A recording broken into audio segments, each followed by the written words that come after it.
A very, very warm welcome to all of our Nat Geo kids joining in from wherever you may be watching in the world. My name is Patrick. Joining me on camera is James. And where we are right now, well, that's the Masai Mara Game Reserve, which is down in the southwestern corner of Kenya. So if you do have any questions about any of these cool animals that we're going to be showing you today, please get your parents or guardians to email them to natgeokids@wildearth.tv. I look forward to hearing all of your questions and hopefully giving you the best answers that I can. So joining me today, we have the tallest mammal in the world, better known as a long horse. No, that is a complete joke. They are actually called a giraffe, and this is one of the 4 species of giraffe. So there's not just one species of giraffe, there is 4 different types, and this one is called the Masai giraffe. And I wonder why it's called that. Yes, that is right. It's because we are in the Masai Mara of Kenya, and so Masai giraffe is the name given to these ones.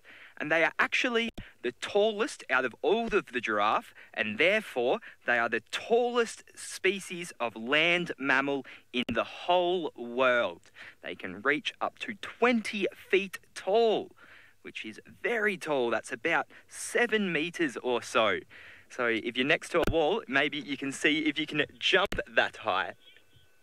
Well, I am not the only one here. Well, I'm the only one here, but we are coming to you from more than one spot. We are also coming to you from South Africa, and Jamie is down there and wants to say a big hello to you all.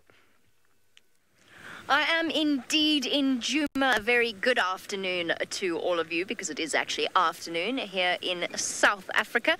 My name is Jamie, and this afternoon I have Craig behind the camera. And a special warm welcome to the kids joining us from Nat Geo Wild Kids. It's an exciting time to be out on safari. It's always an exciting time to be out on safari. But today is extra especially exciting because I have absolutely no idea where I'm going and what I'm going to see. And that's always quite fun. You know, it's one thing to know where everything is from the morning before, but since it absolutely poured with rain over here in South Africa, we don't know where anything is. Washed away all the tracks. We find animals a lot of the time by following their footprints, and especially for the big cats or something like that. And at the moment, the footprints are, well, they're all gone. They're all washed away. And I'm actually quite okay with that idea. It's nice and warm this afternoon. Google is telling the lovely ladies in final control in Johannesburg, who keep us on our toes, it's telling them that it is 20 degrees here. It's definitely not.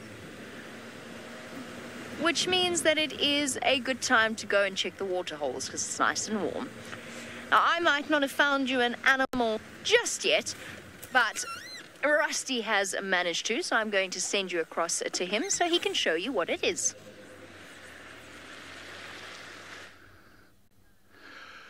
Good afternoon, Nat Geo kids. Welcome to Safari Live. And we are in Djuma and the Greater Kruger National Park. As you can see, we have found one of the most common antelopes we have around here. This is a male impala, and we have decided to see if we can follow up on the watering holes and see if anything has come down to drink or wallow in the water, because it is a very warm day here, and most of the animals we will either be in the shade or be wallowing in the mud wallows or drinking from the pans that are still around. If you don't know, my name is Rusty, and behind the camera we have Yandre, and we are going to head out this afternoon and explore. I think that's the greatest thing to do in this area. Okay, so these 2 males, both male. Look, most of our antelopes we have here, males have got horns and females do not. So male impalas, after a certain time, they get pushed out the herd, and then they form bachelor herds, an all-boy band, if you want to call it that. And they will hang around in certain areas, but we are coming up to rutting season. Now, rutting season is when males dominate each other. They're going for fight, and they try to see if they can attract the girls for mating. So these two males have come up to an open area. Whether or not they're friends right now, they seem to rely on each other, but they are normally in larger herds. But these two, I think, have become quite acquainted with each other and are deciding what to do next. So they normally do make a horrendous sound when they are rutting, but they are not going to play nice for us right now. Shara, good question. How fast do impalas run? They do run very quick. I'm going to guess at about 60 kilometers per hour, maybe even faster, because they have to get ahead of the predators, which run even faster than that. So at a quick distance, at a sprint speed, they can cover a lot of ground very quickly. If we just keep an eye on them, they are actually at a stance where they look like they're about to challenge each other. But being very hot at this time of the day, it's also going to exert a lot of energy. It's like going out for sports in the middle of the day, where you've got a lot of sun, it becomes very tiring. So whether these two will challenge each other later, we are not sure. Now, there has been, all around this pan here, it's very barren. Yeah. So all of this ground around the pan here is all overgrazed and been trodden on for all the animals that come down to drink at this small pan. You can see elephant droppings there, and this wallow becomes a mud bath for a lot of creatures like buffalo, rhino, elephants. So as every year, as water fills up in there from the rains, it gets bigger and bigger, forming quite a big pan, which attracts the animals. So these two impala have taken up residence here. Yeah. While we keep a close eye on them, we are going to send you back to Pat in the Mara.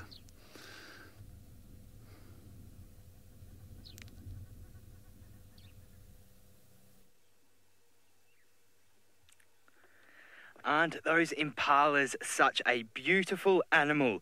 And believe it or not, they actually share something in common with giraffe. Both giraffe and impala are both called ungulates. And now that's a bit of a funny word, isn't it? Ungulate. But what that means is that they are a mammal that has hoofs. So if you think of a horse, that is just like these giraffe and those impala. And actually, we have a little water buck to our left as well. I'm not sure. It's just poking its head up. I'm not sure whether we'll be able to see it very well. There, we can just see its head there. So this is also an ungulate. And they have a special adaptation in that their toes and their fingers have grown really long. And the toenail is what actually has turned into the hoof. So whenever you hear the word ungulate, now you can know exactly what it is. So just always think of a horse and those hooves. Pretty cool stuff, isn't it?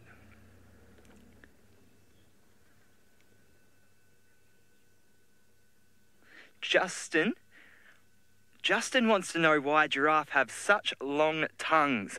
Well, they have such long tongues because if you've ever watched one eating, you'll see that they use their tongue to actually wrap around the branch or the leaves that they're eating and strip it off so they can eat it all in their mouths. So if you look at the tongue, and we probably can't see any with their tongues out right now because none of them are eating, but the front part of that tongue, the front part of their tongue will be quite black, and that's because it's always out in the sun. And so that is why they have such long tongues and also such long necks, again because they do feed up in the trees, and so they need to have those long necks to be able to reach all of the good stuff that they want to eat. Which is a very cool thing, and that's all because of evolution and how animals have all adapted to make the best out of whatever spot they are in. And so for the giraffe, this is good because it means that they have an advantage over all of the smaller animals, all of the animals that don't have long necks, because they can reach right up in the tree and get what all the other animals can't. Just like when the tall parents can reach the cookies on the top shelf of the cupboard. Speaking of small animals, it sounds like Jamie has something much, much smaller than a giraffe and with a few, well, 4 more legs to be exact. Well, I mean, small certainly when compared to a giraffe, but small in terms of spiders, not quite. So this is actually one of the largest spider species that we get out here, and this poor banded-legged golden orb spider has found herself in a truly unfortunate predicament, or at least managed to, I suppose we could turn it the other way and say that, spin it the other way, if you will. You could spin it in a different direction and say that perhaps she's actually been very fortunate to have escaped what could have been a life-ending attack. So something happened to this poor spider because, as you will know, spiders typically have 8 legs, not 5. So something grabbed the right side of this spider, or she's bobbing about in the wind. Now, to give you a sense of perspective, even with only 5 legs and missing 3, that spider, if she were to sit in my hand, and I could actually do that, she could bite me, but she wouldn't do me any serious harm.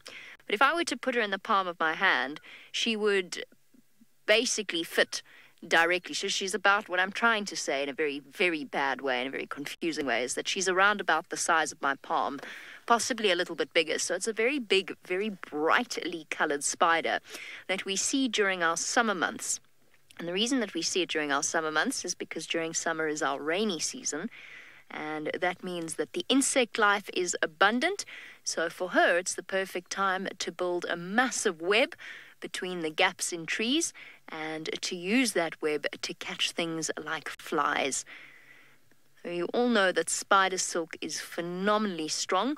Orb spider silk is particularly strong, especially the anchor strands, or the strands that they use to secure their web. And I've heard, obviously I've never had the opportunity to test this myself, but we know that spider silk is very, very strong. And I've heard that if you were to gather the sort of the anchor strands of the silk, and you were just to go and sort of break down every web that you could find until you had enough silk that it was made a string about the thickness of a pencil.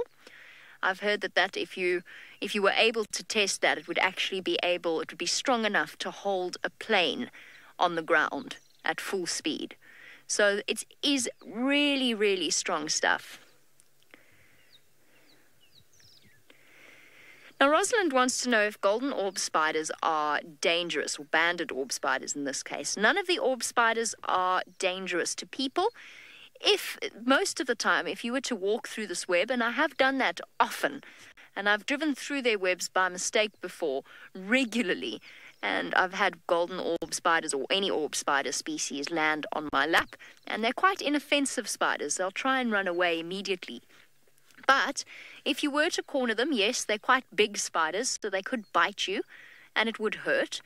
And yes, you'd probably have to be careful that you kept the bite clean. As with any kind of break in the skin, you know, there's always a risk of a secondary infection. But they're not venomous. Despite their incredibly brightly colored appearance, and we of course know that in nature a lot of the time bright colors will be an indication that what you're looking at is dangerous to eat. It's an indication that it's poisonous, and it's a way of warning potential predators. But in this case, she is not venomous. There's a difference, of course, between venomous and poisonous. I don't know what would happen if you ate her. I don't know. I've never had the desire to eat an orb web spider, and I have to say that desire remains the same no matter what happens. But venom, of course, is injected. So if she were to bite you, nothing would happen except you'd probably feel a little bit sore, and you'd have to keep it clean. It's nothing like the smaller, less terrifying looking spiders that do actually have venom and can cause some serious damage. Okay, so we're going to go across from a five-legged creature to a four-legged one with Rusty. Good. Giraffe everywhere, all the way from Kenya all the way down to here. We do have a few different species of giraffe between South Africa and Kenya, but this is a different one to the one you see up in Kenya with Pat. The one you have in Masai Mara is called the Maasai giraffe. There are other species there, but this one is just the plains giraffe, or the common giraffe. Now, they do come in different shapes and sizes. These are all young males. And like I said with the impalas, these do the exact same thing. They, at a young age, form groups, bachelor herds. And as they mature and get older and are ready to take on a more adult role, they leave the herd and go off on their own. But they need to have all the eyes and ears they can have. So setting up these groups of friends, if you want to call that, then they have more eyes and ears to set about in this place. So, yeah, there is, I think I counted 6 of them spread out here. It's quite a nice group of males. I don't know. They seem to be more interacting with themselves than eating today.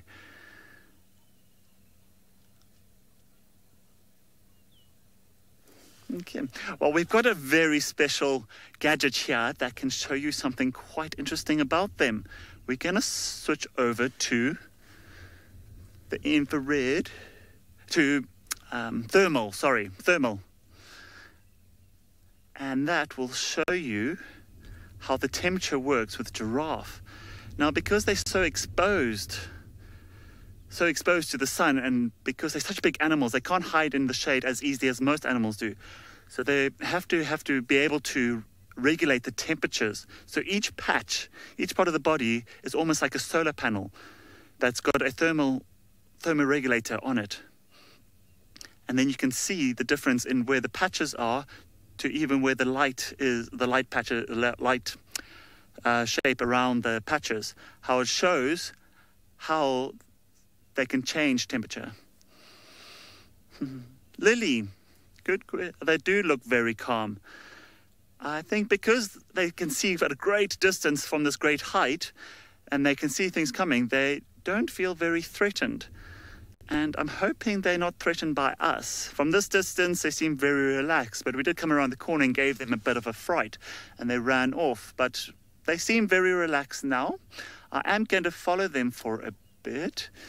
If this one disappears around the bushes, then I'm going to move forward and see if we can pick them up again. Yeah, I just love giraffe. I think it's one of those iconic animals you need to see when you come on safari or go anywhere in South Africa or Kenya. They're just a unique species. Okay, let me just move forward and see if we have better luck in seeing them. Now, you will hopefully see later if we find other females. Females and male giraffe look very different when they're adults.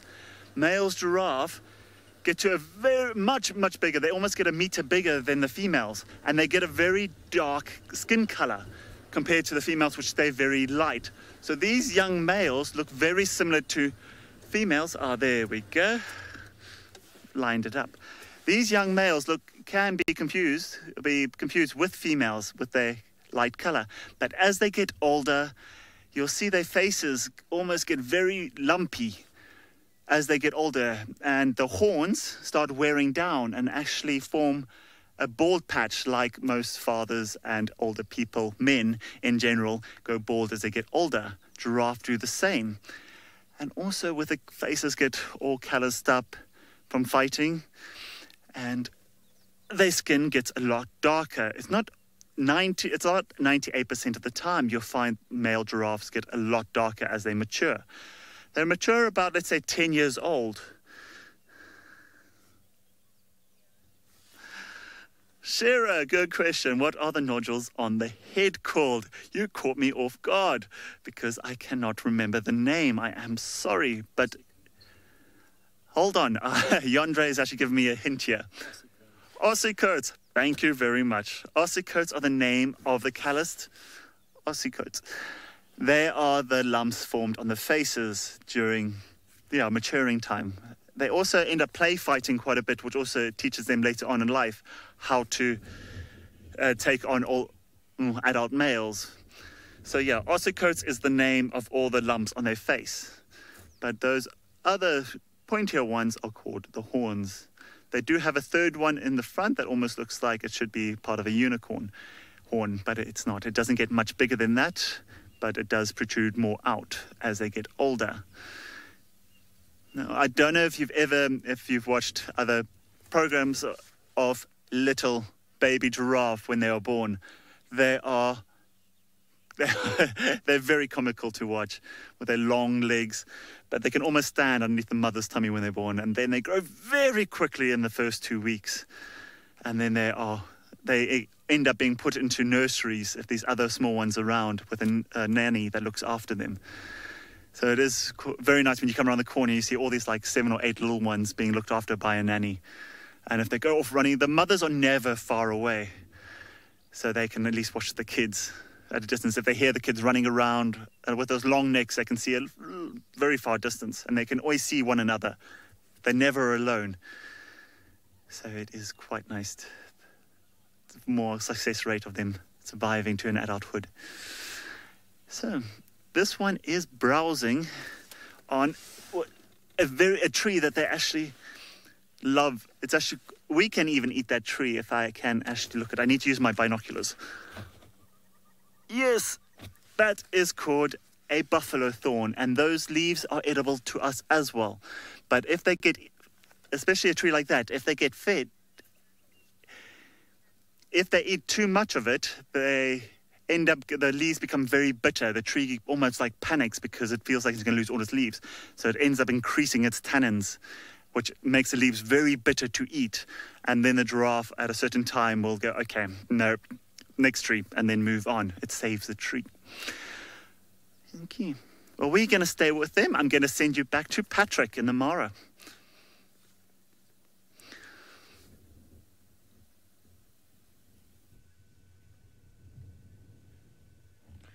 Well, from a very big mammal to a very big bird, we have found ourselves a pair of grey-crowned cranes, one of my favourite ever birds in the world, not just here in Kenya, but in the whole world. And there's no guessing as to why that is. They just look so cool, don't they? Very unusual, with those big yellow crests coming out of the top of their head there. Very, very cool. Now, they are what is called monogamous. So that means that they will find a boyfriend or a girlfriend and stay with them for life. Now, we do apologise. There will just be a car moving it through there. So yes, so they will find a boyfriend or a girlfriend and then they'll be with them forever. And that is what monogamy means. They're a very cool bird. I did say they are a massive bird. They can grow over 1 metre tall or 3 feet tall. And their wingspan, which is the tip of one wing to the tip of the other wing when it's open, can be up to 2 metres or 6 feet long, which is almost as tall as a very tall, well, it is as tall as a very tall man. They're quite a massive bird and a very cool bird. And this is what they will tend to do most of the day, just walk around and pick up lots of things off the ground to eat. They are not really too fussy with their diet. Also saying that they are dressed, they look like they are dressed for a party. They most definitely do. A very colourful attire that they have on now. You may have seen them get a little bit scared then, and that was because there was an elephant that made a bit of a sound off in the distance, and it gave them a little bit of a fright. So I was saying that they do have a very wide diet. They are omnivores, and an omnivore means that they eat both plants and meat. So they will eat grasses and nuts and insects and all sorts of things that they can find on the ground, which helps them grow up to be such big birds. Ooh, you see that one almost opens its wings there. They're very good dancers, these birds. We just said that they look like they're dressed up for a party, and they also act like sometimes they're going out to party. They will quite often open up their wings and start bobbing up and down in a bit of a dance, which is a very cool thing to watch.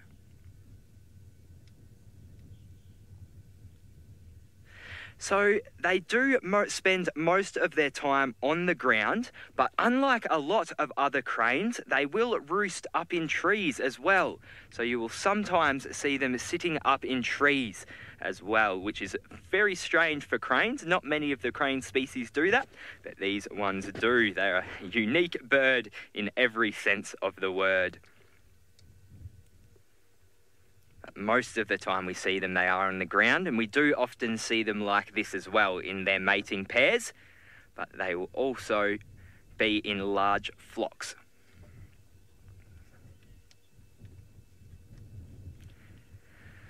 Well, these tall birds continue to do what they do best and find themselves food. It seems like Rusty is still with those big, big mammals.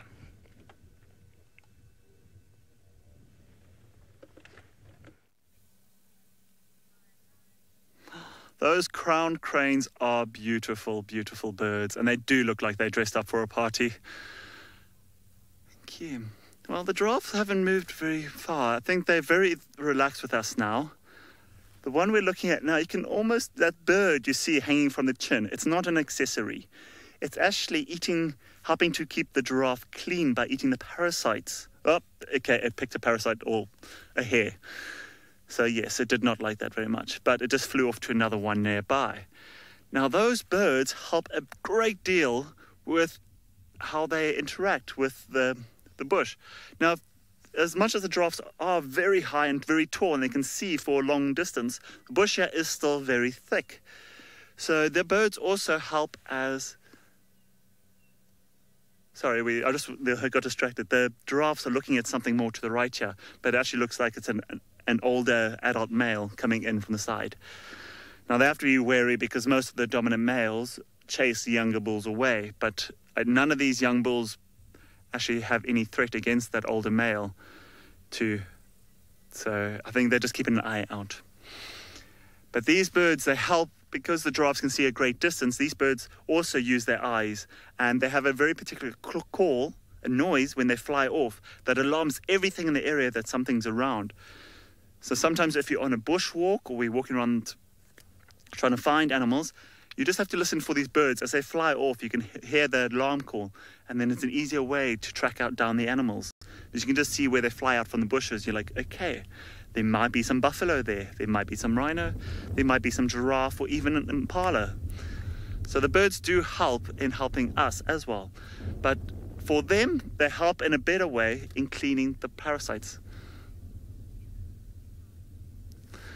Giraffe girl, is it unusual to have so many giraffes together?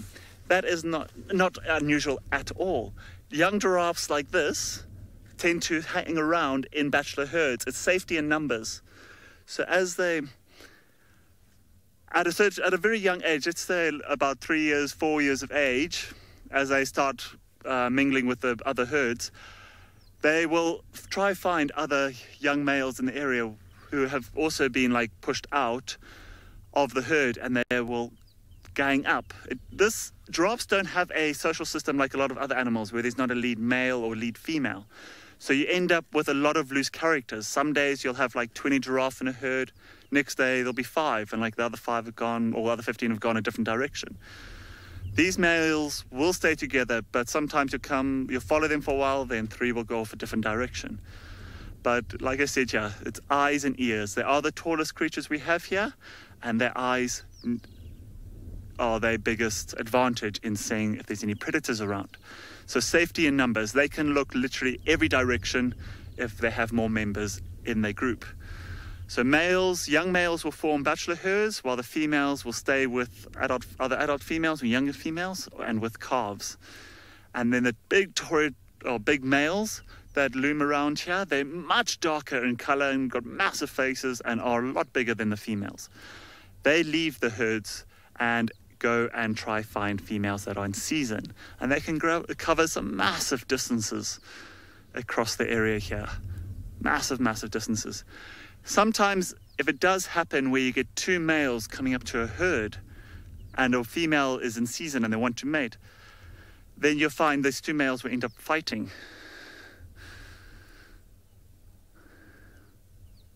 And we never know. Sometimes you can hear it from a great distance.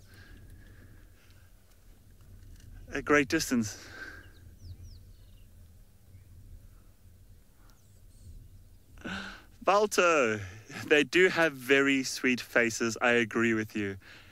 They have very streamlined feminine faces, if you want to call them that, even these young males. As they get older and they get more gnarly and lumpy, then it's not so attractive, but they are They have these amazing long eyelashes that people pay a lot of money for, but they're just very beautiful animals. Very refined. As you think of a hippo's face and a hyena's face, and you can get some other antelopes that are very pretty. But I think giraffes are definitely up on one of the most beautiful animals out here in Africa. They are very intrigued on something, and I'm not too sure what it is. They all seem to be staring in one direction and then looking back at us every now and again. There are sometimes the biggest giveaways of leopard or cheetah or lion in the area, or another male. I thought it was a male that we saw earlier, but I can't see him anymore. Yeah, well, we are going to keep moving on and see if we can find something else moving around in this heat. Yeah.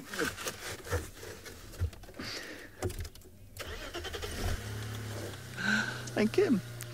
Well, while we leave the giraffe on their way, we'll send you back to Jamie, who is enjoying her drive.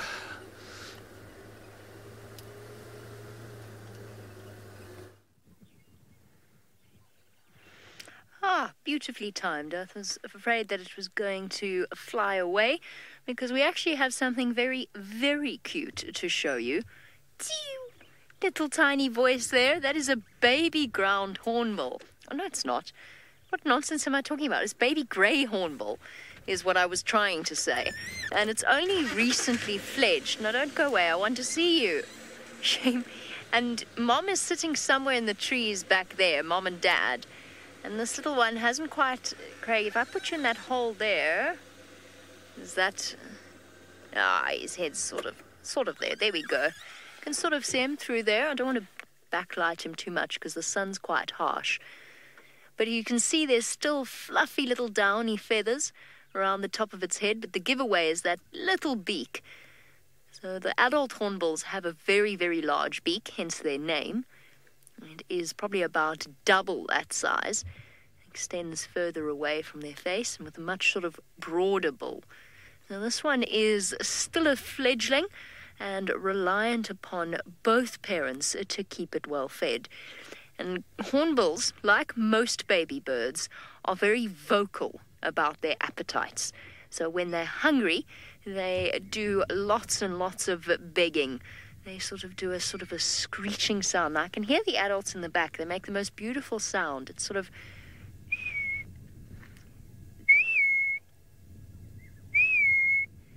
whistling sound. I've never been much good at bird calls, but that's my best impression of a grey hornbill. And this little one is just hoping that Mum and Dad might find him something suitable to eat. And I'm just going to sit it out for a little bit and just wait and see. Actually hear them in the background every now and again. Mrs. Lapwing says that she loves this colouring. It is actually really, really lovely, isn't it? Oh, little voice. Where's Mum and Dad? Come on. You've got to start pulling your weight now. Yes, you do. It's a sideways turn of the head. Oh, cute. Little baby voice. Just learning the call. So...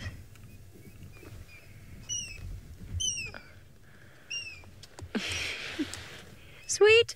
They had flown all the way towards Treehouse Dam and the poor little one was left behind. Now, Lily wants to know at what age baby birds learn to fly.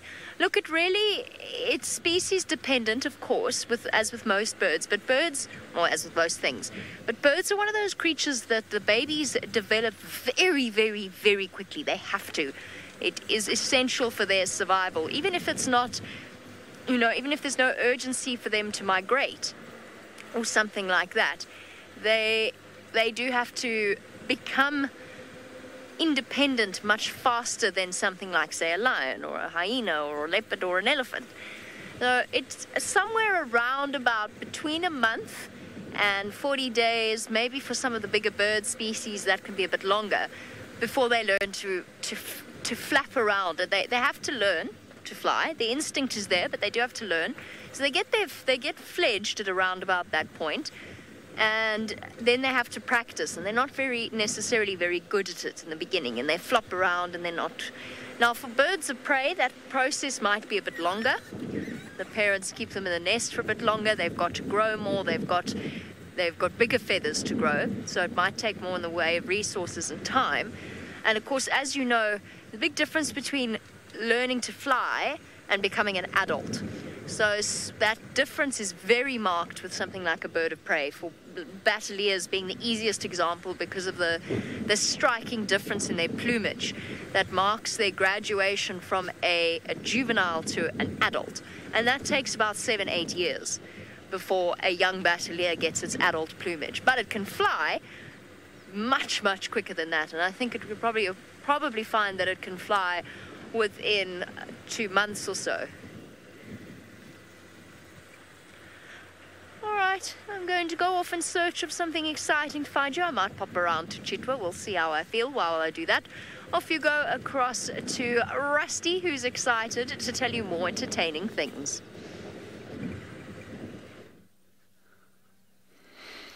Birds, birds, birds. You have to love them. And I love summer. All the birds are more active. They're breeding, they're nesting.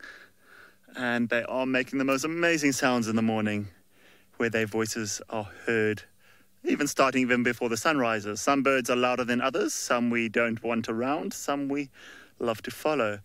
This bird we're looking at is called a masked weaver. And they build these very intricate nests. Oh, you can see a female's just popped out of there. The males are this beautiful gold color with a black face. And the females are a plain brown. And they pair up at the beginning of summer. And the males do have a hard time because they have to build that nest. And it's almost similar to humans. If the wife comes home and finds that the kitchen is painted a funny color, she'll say, no, we've got to change the color in the kitchen. Or if you don't like the rooms, you've got to change the rooms. If you don't like the curtains, you've got to change the curtains. So this female will come along, the male will show off his beautiful nest he's made. And if she does not like it, she pulls it down. But you have to understand that these nests hold a family of chicks.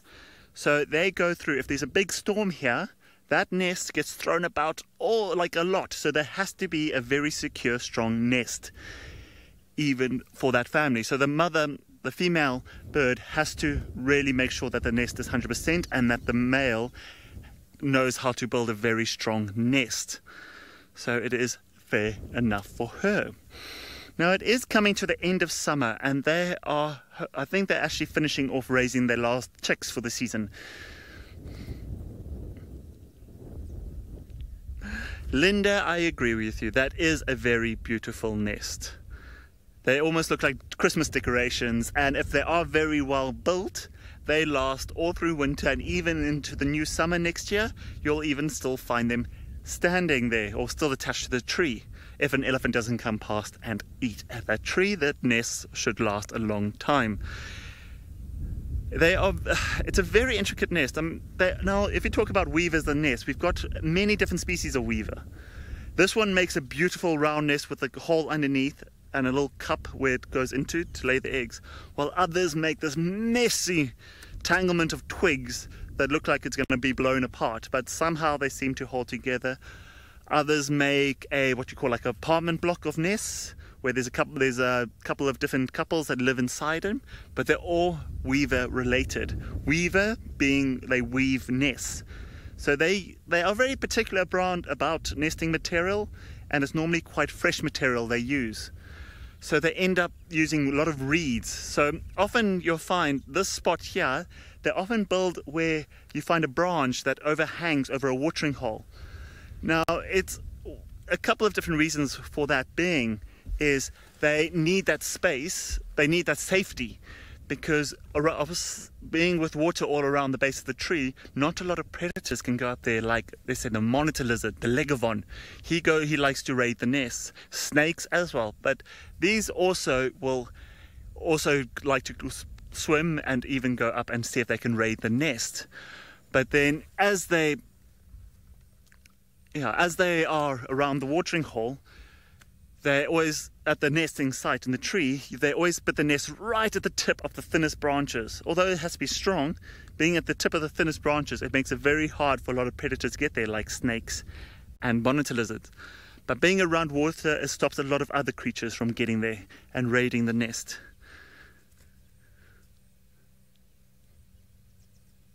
If we had come here a few months ago, it would have been crazy with the noises, the males trying to attract the females. They have a big display going on, big display. And I'm still surprised at this time of the year that they're actually still nesting. They should have actually all had their young ones fledge away and gone off. But it's still very warm, and it's still summer. So yeah.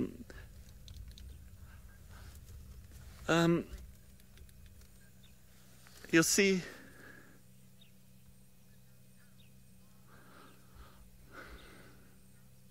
Laura Moore, do the eggs ever bounce out? Yes, they do. And sadly, the chicks do too.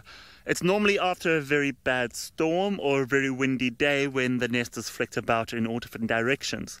Although the nest is designed to almost be able to, like, if it's flung about, almost like gravity keeps it inside the hole, inside the nest. But I have seen it on many occasions where babies, especially after a storm or windy day, you'll find babies and eggs on the ground. There's nothing we can do about it. It's just how it is. But this obviously is a survival of the fittest. So you'll find other predators will live on the ground and actually come and go around the nesting sites and wait for these juicy eggs to fall, and then they will eat those, like mongooses and other lizards that are around here.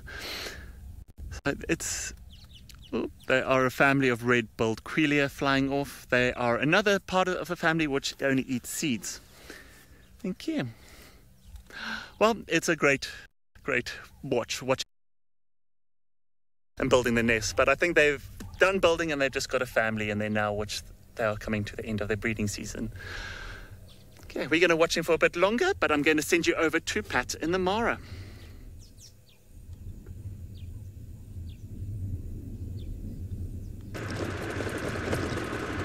It is a absolutely beautiful day to be out here. It is a hot day here in the Masai Mara. It's 33 degrees Celsius or 91 degrees Fahrenheit. So the sun is out and shining. Now, I don't have any animals to show you right now, but it's all for a good reason. I'm about to look for a very scary animal. Can you guess what it might be? Yes, that's right, the lions. One of the kings of the savannah out here in Africa. So I have spent a lot of my day with these lions, and I'm not far off where they are or where I last left them. And I'm sure, because it is hot, that they will be laying around in the shade right where I left them. So a male lion, on average, will sleep or rest for about 20 hours of their day. So we think of lions as being very fierce and very strong and very powerful, but they actually just spend a lot of their time sleeping and resting, so they can get all the energy up to be able to go out and hunt their food. I was saying that the grey-crowned cranes are omnivorous, meaning that they eat both plants and meat. Well, lions are carnivorous, meaning that they will eat just meat and nothing else. Very different to the giraffe, who are herbivorous, which means that they will only eat plants. So I'm just making my way up and around. They're only a little bit up the road from where I am right now, and so we will be with them very soon. I'm glad you're all very excited to see some lions. Even though I've been with them all day, I'm very excited to show them to you. They are one of my favourite animals to see out here. And the pride, a pride is just a name that we give to a group of lions that sticks together, kind of like a family. So this pride of lions is called the Owino pride of lions. And there is 4 females and 1 young male. we can tell a male from a female lion because it has a mane, or a big bit of hair that goes out around its neck.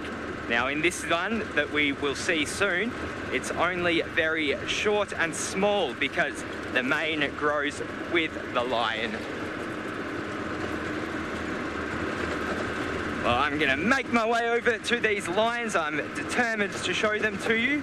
But while I do make my way there, Rusty wants to catch back up with you all down in South Africa. Well, we're on the road again. I am in pursuit on tracks and signals. We did have a bit of rain this afternoon, so I'm hoping the ground will reveal some secrets to me. So the biggest giveaway is tracks.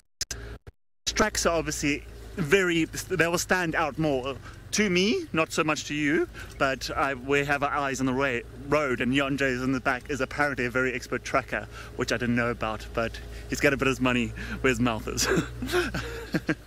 Yeah, so we are, right now we're looking for any tracks, any visible sign of anything that's moved around since the rains this afternoon.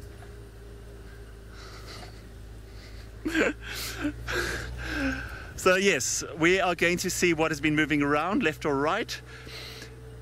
If we do find some fresh track, let's say of leopard, we will definitely do as like a few loop around and see if we can find a shady spot where he might or she might have gone. Or if we find fresh elephant tracks, we can follow them. Or anything in general. Lions at this time of day will be parked up in a shade somewhere most of the time. At a cooler place, I think in the Mara, they will be active right now. I presume, not all the time. It depends on the weather and how hungry they are. But with this heat, a lot of the cats need to conserve their energy and wait for night to fall where it's cool and easier to hunt. Well, talking about tracks, we did find hyena tracks, but it's from before the rain. You can see all the little raindrops inside. Another tracks and signs are dung. Dung from the animals is a big giveaway. They can tell you how... Yeah, dung is another giveaway of what is about. You can find fresh pile that is still very steamy, and if you just put the back of your hand on it, you'll just feel the warmth. Obviously, if you put your whole hand in it, you'll have to wash your hands afterwards. But I am not going to do that. If we do find a fresh track, then you can see the warmth and see how old it might be. But that is just a giveaway, another giveaway of how old or when that animal was last here. Yeah, so we have the dung, we have the tracks that they leave behind with their footprints, and then you have, when they urinate, you can see how fresh it is there, if the ground is still damp. It shows that it was recent. Soon, but this heat, everything dries up very quickly, so we're not too sure. Something that if it's a cloudy day, you'll find that some of the tracks stay fresher for longer. If it's a hot day, a lot of the tracks, let's say the dung and the urine dry up very quickly, so it's very hard to say how long ago it was. But you can always rough it. You can sometimes get it down to, like, you can say these elephants were here about half an hour ago if it's still warm in the middle, and then it's a good indication of us to follow them. But yes, I do have a few tips of tracking. If you ever get out to the woods or get out to a field, if you want to know what's in your area, the tracks are your best way of finding out. So if you do want to know what's hanging around in your backyard, ask your mum if you can borrow some flour, baking flour, and just go find a patch outside. If you don't have a very sandy area, then just use flour and sprinkle it out on what you think might be a useful path, or a path that a lot of animals might use. Obviously, don't do it in a public park. I think it might be weird if you find flour in there. But you just sprinkle some flour down, and you just leave it in the afternoon and come back the next morning, and you'll see what's been walking along that area overnight. So it'll give you a good indication. If it hasn't rained in a while and the ground's very hard, it makes it very difficult to track. So having like fresh flour sprinkled on top, it shows what's walking on top of it. Sometimes you'll have the animals stop and sometimes eat the flour. But that's how I used to do it, just to see what was around, instead of following them on hard ground where the tracks disappear. But the best time to track is just after the rains, where you'll have fresh tracks of what's around. Another indication, the best time to track is early morning and late evening, when the sun is at an angle to your track. The cover of the shade. Lily, would that be pretty fun? What, playing with flour or tracking while playing with flour? I think a bit of both. It is a lot of fun and it's quite messy, but it is also fun to see, because sometimes you get the exact track of exactly what it is, and a very clear track if it's a bit of flour. Well, it just seems to me it seems to be a birding day today, and we have one of the most, what do you want to call it? They are. We are very proud members of the bird life here. They're called white-back vultures. So vultures are the ones that scavenge for meat. So if, let's say, lions kill something or a leopard kills something, they will once the lions have finished or had their share and moved off, the vultures move in and clear everything up. Everything gets eaten. They just pick around the bones and the skin. That's pretty much what's left. These two, I'm surprised, are not normally... Oh, there must be a kill around here, because there's not only two vultures. Just to the left of it, there's also a tawny eagle, which is also a clear sign of something dead around here. So I'm pretty sure a leopard or a cheetah might have made a kill. So we will be doing a move around here and seeing if we can find something soon. But it is quite tricky because it is very thick in here. So this tawny eagle is a pale form. They come in very different shades of brown, but this is a pale one. It's very pale. So he's one of the first ones, he or she, to see what a leopard gets up to during the day, and will find something that's dead lying around. And then he'll swoop in. And these vultures to the right of him have got incredible eyesight. They can read a newspaper from a kilometer away. I can't do that, and I don't know any human who can without a telescope. But I'm pretty sure the satellites up there are watching us right now, so that's as good as it gets with humans. But these vultures have got incredible eyesight and can pick up everything at a distance. And as soon as you see one of the birds of prey, like, let's say the tawny eagle, come in, then they're like, okay, time to get moving, and they will come in and roost to the side.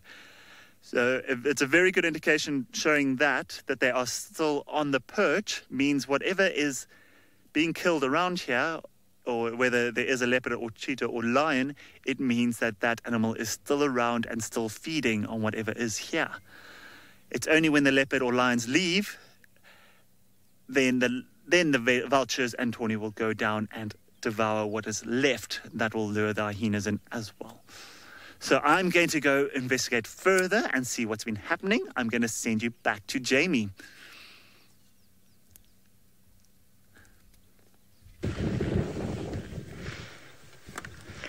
Okay, while Rusty goes off to put his tracking skills to work, we haven't had to do much in the way of tracking to find this particular animal, but it can sometimes be difficult to spot. So lurking below the rippling surface of this waterhole lies a pair of very, very sharp jaws, or jaws full of very sharp teeth, rather, and a truly deadly ambush predator. And this is one of the two that we know of largest crocodiles of Chitwa Dam, so right outside the lodge Chitwa. And we have seen these two fiercely at work at times, searching for their food. So at the moment it looks as though this crocodile was actually sunning itself, and it's only just moved into the water. And now as it ducks below the surface, you can just see the scales. No, you can't, not anymore. You could, oh, what was that? Is that a fish? It was a fish. And the crocodile must have made a lunge for it, leaping out of the water. Huh, surprise. So I was going to say that you can see the scales of the crocodile as its tail moves, but you actually can't anymore because it's gone below the surface of the water. And in fact, so have the other residents of this particular waterhole. The hippopotamus are also all playing shy this afternoon. I don't know what it is about today, but it's just one of those days where the animals have decided to go into hiding. I think for the hippos, the reason that they're not out and about, they do have to come up to breathe, of course, so they're still here. But the reason that they're not spending as much time with their heads above water is because the wind is absolutely howling. Maybe that's just making them uncomfortable. They'd rather be where it's nice and quiet and still below the water. I know a place where it is very, very windy at all times. Patrick has battled the elements and made his way to some lions for you.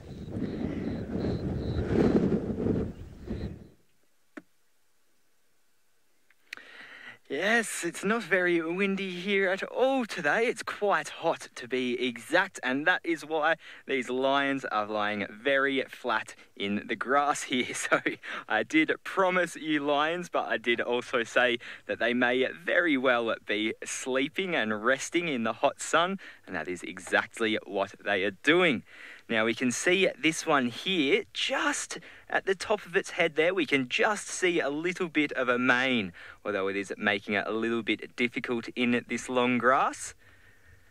Just kind of see it there a little bit, and this is the young male that I was talking to you all about 2 years old. So it doesn't have a very big mane just yet, but if it grows up and gets bigger and stronger, then it will definitely start to grow one.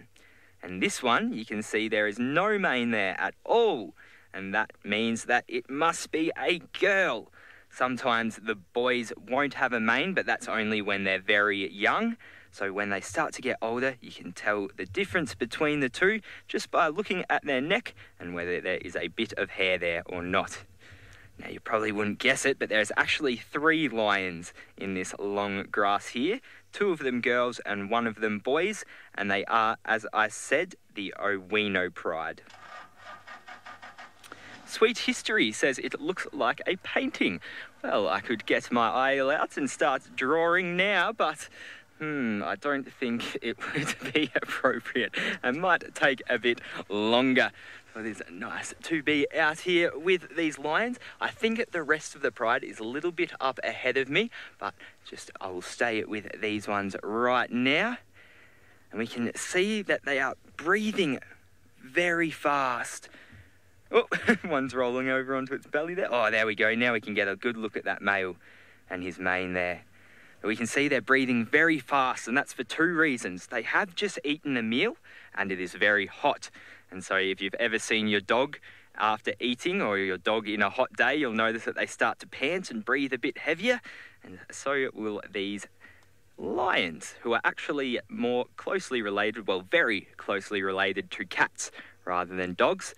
They are felines instead of canines. So next time you look at your cat at home, you can think, well, you guys are pretty close to being a lion, the lions of the house. I'm glad everyone is happy to see the Owino pride. I am very happy to see them as well. I haven't seen them in about 5 days, and the last time I saw them, they weren't having much luck getting food. So to see that they have some food now is very, very cool.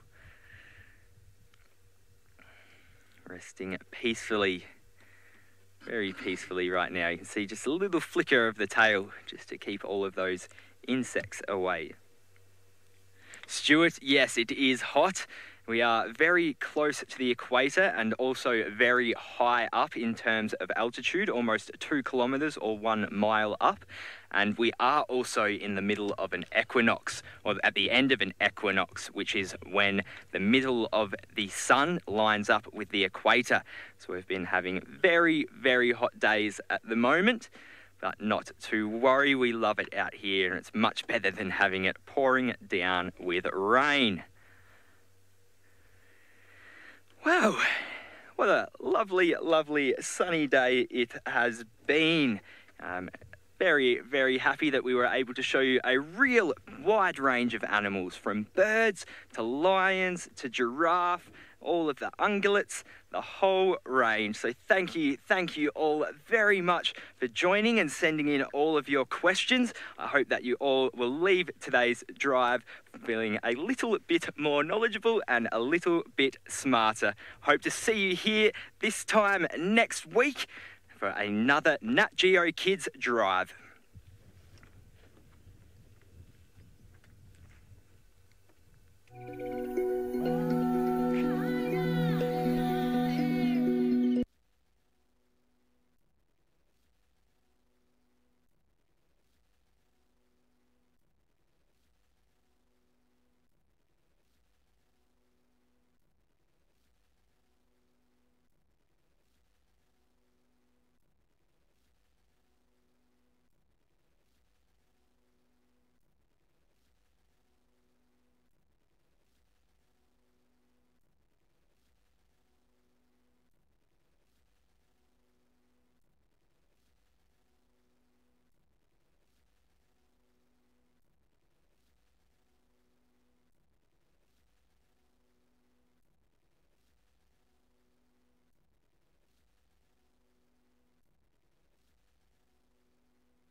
Welcome everybody to the Masai Mara Game Reserve here in Kenya. My name is Patrick. Behind the lens today is James. And any questions or comments, you should know what to do by now. Use that hashtag SafariLive or the YouTube chat stream. So if anyone was tuning in for that kids drive, you would have seen that I have found the Owinos. I'm just going to check under another tree where we left the rest of the pride just to see if they are still about.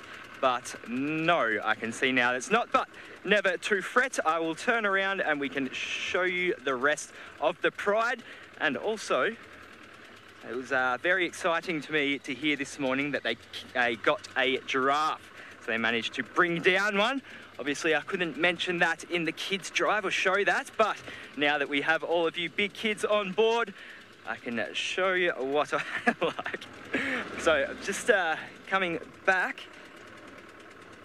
and yeah, so we did catch up with the full pride on this carcass. Unfortunately though, no cubs. So Butternut was here, and it didn't seem like that she had A, any cubs, and B, any suckle marks.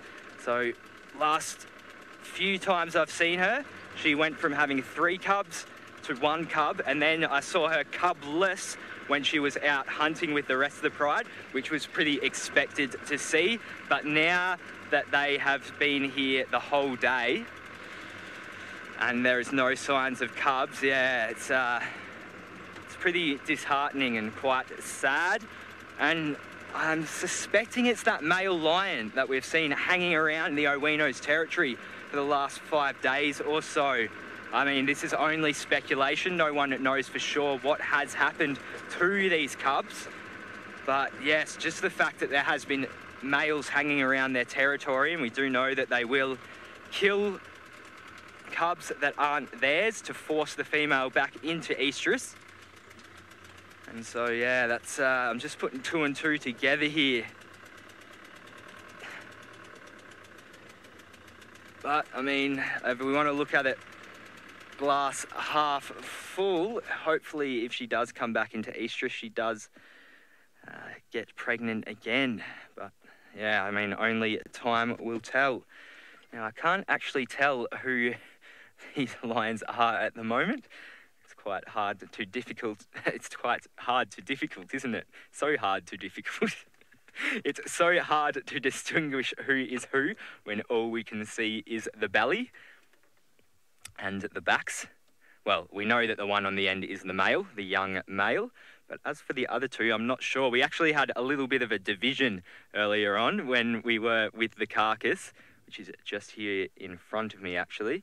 So we had on one tree, there was the lighter coloured lions. So we had the young male and his mother lychee, or lychee. And then on the other side, we had the more orange coloured lions, so butternut and her two sub-adult females that were perched underneath the tree, well, not so much perched, but laying down under the tree to the other side. So there was a bit of division, and then the carcass was in the middle, and there was also a bit of action as well. A hyena came up to scavenge from the giraffe, and then lychee came along and just told it to, well, a bit more than told it to go off. She chased that thing down and gave it a pretty bad injury. It limped away with its tails between its legs, and I can only imagine it is off licking its wounds right now.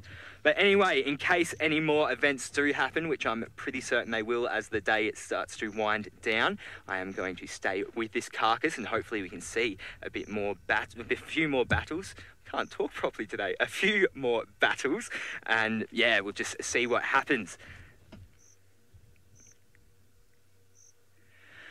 Well, I'm going to kick back and settle in here and hope some action does unfold. But in the meantime, let's go say a good morning, a good afternoon even, to Miss Jamie Patterson. Jeez, I'm not on the ball. I'm working hard. The animals are making us work very hard, although... Well, no, actually not really, because we'd have to have tracks to be working hard. What we're doing at the moment is just bumbling around. And I have a confession, and that is that I know my way around Chitwa, sort of. At least I know where I can go and where I can't go. But I don't know the names of any roads. You see, when the expansion into Chitwa occurred, I was in the Mara, and upon my return there was no suitable map for me. And as a result, I only received a map 2 days ago from one of the other guides. As a result, while I know roughly where I'm going, I know which direction I'm going, I know where I'm going to pop out, if I had to find something now, I wouldn't be able to call it in.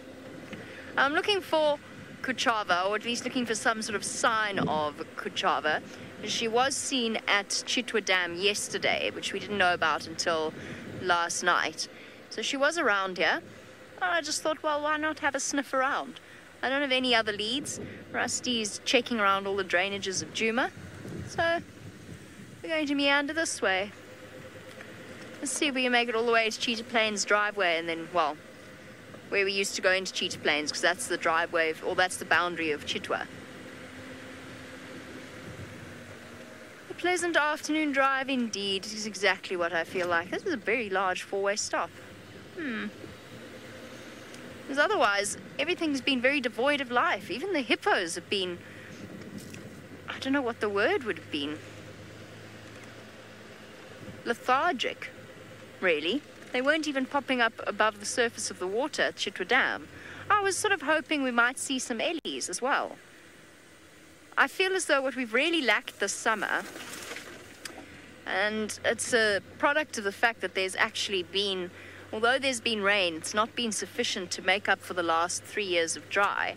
But what I was really looking forward to when I came back was to see elephants swimming happily in the dams, like we used to see, We'd often have afternoons spent with male elephants jumping on top of each other in the water. Elephants love swimming. It's one of those things that they enjoy. And I really miss that, and I was sort of hoping perhaps just today, before we go into the cold of winter and the dry of winter, we might be fortunate enough to see that. But there's not a sniff of an elephant, not a track, not an old pile of dung, nothing. It's a very pretty tree. Lovely. Beautiful ivory.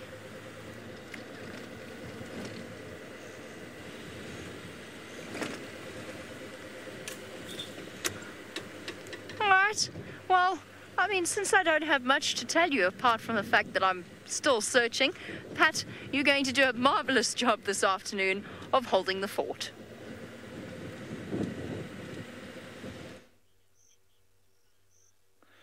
Yes, well, I'm enjoying being with the Owinos, but I'm not really enjoying the sights and smells of the result of this morning's hunting session with the Owinos.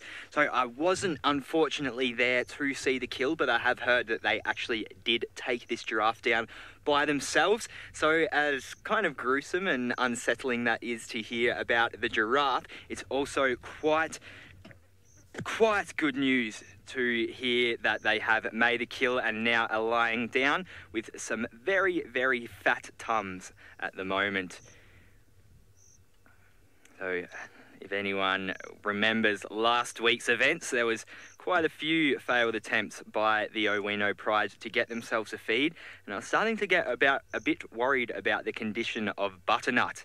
Now, I can't actually confirm which one of these is Butternut or whether Butternut is here right now, but she had these big black welts on her neck and just wasn't looking well. But when I saw her earlier, those welts had more than cleared up. She was looking very fat, very full, and very content, as do these lions right here. So I've just kind of been checking in and out of this carcass all day, just seeing what is going to unfold. And we've had a little bit of attention from some blackback jackals. And as I told the story earlier of the hyena that came in and got thwarted. But there hasn't really been much involvement from any of the eagles or any of the vultures. So I was expecting to see some birds. There were a couple of battaliers flying around earlier on. But as for the time being, there is nothing in the skies, which is something that will alert other scavengers to come along, as well as the whoops of a hyena or the barks of a jackal. So as for now, this carcass is remaining a little bit untouched and a little bit unscathed.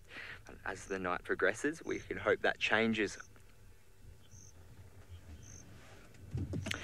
Becky, it looks to be a pretty young giraffe. Obviously, I can't really confidently estimate age because it's been torn to pieces. But yeah, judging from the size of it, here, I'll just get up a little bit closer so we can get a better look at it. But judging from the size of it, it was definitely a young giraffe. I don't think a baby giraffe, but definitely a small one, and a good effort from the Owinos. That young male, let's just have a quick look at the young male before I go to the carcass, because he is looking great. He's massive. I know it probably doesn't translate as well, but he is just huge now for such a young one, a little 2-year-old. Well, I am going to move up and investigate this carcass, and you can be sure that you will return to not the prettiest of sights, but Rusty is also investigating the lands of Juma. Afternoon, everyone. Welcome to Safari Live. I am Rusty. Behind the camera is Yondre. We've just come up to this area now this afternoon, and there's 2 vultures sitting up in one of the dead trees close to us. And there's been some other birds of prey looming around here, the tawny eagle and a battle eagle. Now, we did try to do a loop around with the vehicle, but it's so thick and so hard to see. And every time we stopped to listen, the wind picked up. So I'm going to just do a loop around and see if we pick up any sign of any cat that might be in the area. Generally, with signs of birds like this in the area, the vultures are sitting. There was a tawny eagle, but just took off and flew away. They are the first critters to show that there is something around here. I'm pretty sure it's a leopard on a kill, or an old kill even, but something is around here. And it is very difficult to drive around. Like I said, I've done a few loops. I just feel like I'm doing more damage to the vegetation than necessary. So I think I'm just going to do a walk around. It'll be easier and have my senses about me. If I do approach something quite close, if it's hidden in the bush, sometimes there's an indication of, like, if it's a leopard, they will growl. If it's something else, it might run off, but at least I'll know where it is, and then we can proceed and bring the car and camera closer. Okay. Yeah, so far there's just the 2 white-back vultures. There was a battle eagle that flew over. They're also part of the scavenger team. Generally, it starts off with a tawny. If they witness or see a leopard or something hunting, they sometimes follow him. And if they make a kill, then normally the first indication of something around here. But if not, yeah, then once the tawny's there, then the tawnies come in, then the battler eagles, and then if the vultures watch from a distance and they fly in. And normally with them sitting in the tree like that, it means, I don't want to scare them off now, it means that whatever's on the kill is still there or still feeding. That one's flown off. So yeah, it's another. So with them sitting in the tree, it means whatever is on the kill is still there because they're too scared to come down because they're also very vulnerable about being on the ground. Okay. Okay, we are going to link over while I search around.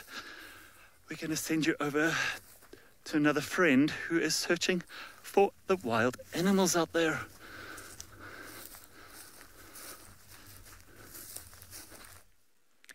Well, here it is in all of its glory.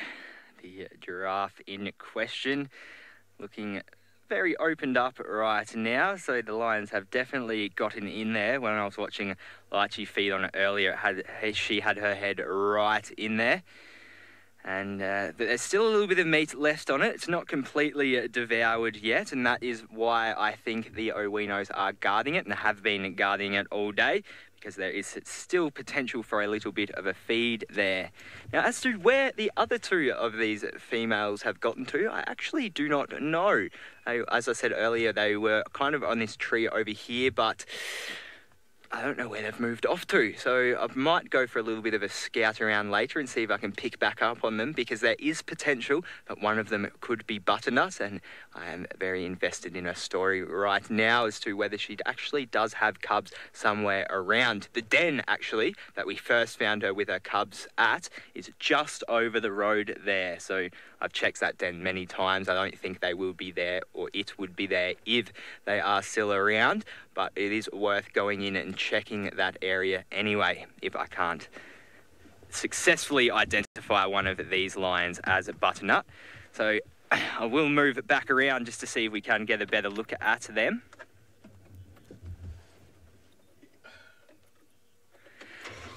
Cenac, how long will it take before the carcass is completely gone? Well, it's a bit hard to say definitely. It will depend on the density of scavengers and how much of the lions actually eat of it. But it could be around for a good 3 to 4 days before it is reduced to nothing but bone. So it will still be utilised by a lot of animals over the coming days, even once the lions and possibly even the birds and other animals are done with it.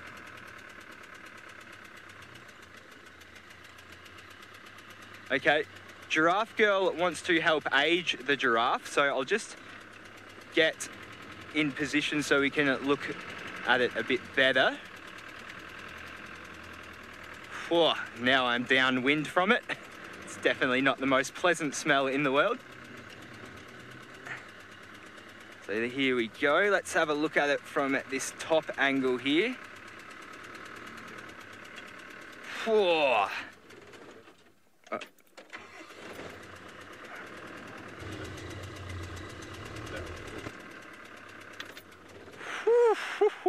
That is rancid. Gee whiz. So there you go, Giraffe Girl. Give us your estimates. We can see it is relatively large. I would have to say, or in height, this one would probably be about from its feet to its head. If it was standing up, about 5 meters, I reckon, 15 foot. Definitely not a fully grown giraffe though, but definitely not an adolescent either.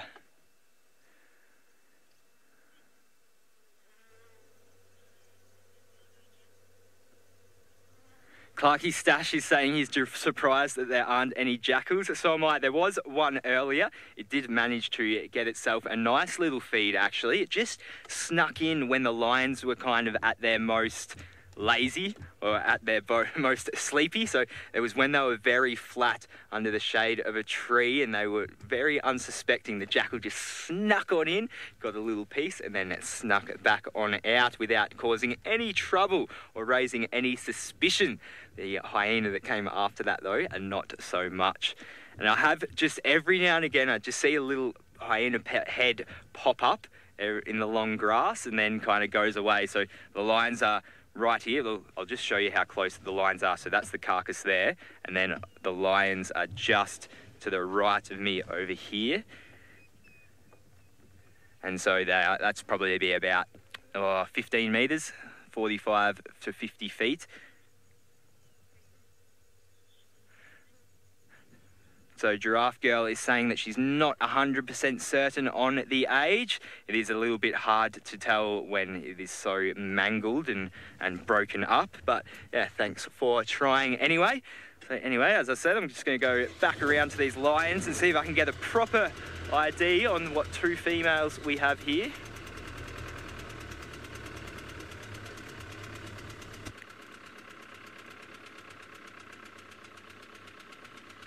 Ian, it smells so bad so quickly because it is a hot day out here in the Mara, 33 degrees Celsius, 91 degrees Fahrenheit. And so it has definitely made that meat smell very, very bad. We have been staking it out all day. That was a pun. I just had to drop that one in there. We have been staking it out all day, and it's only getting worse smelling as the day progresses.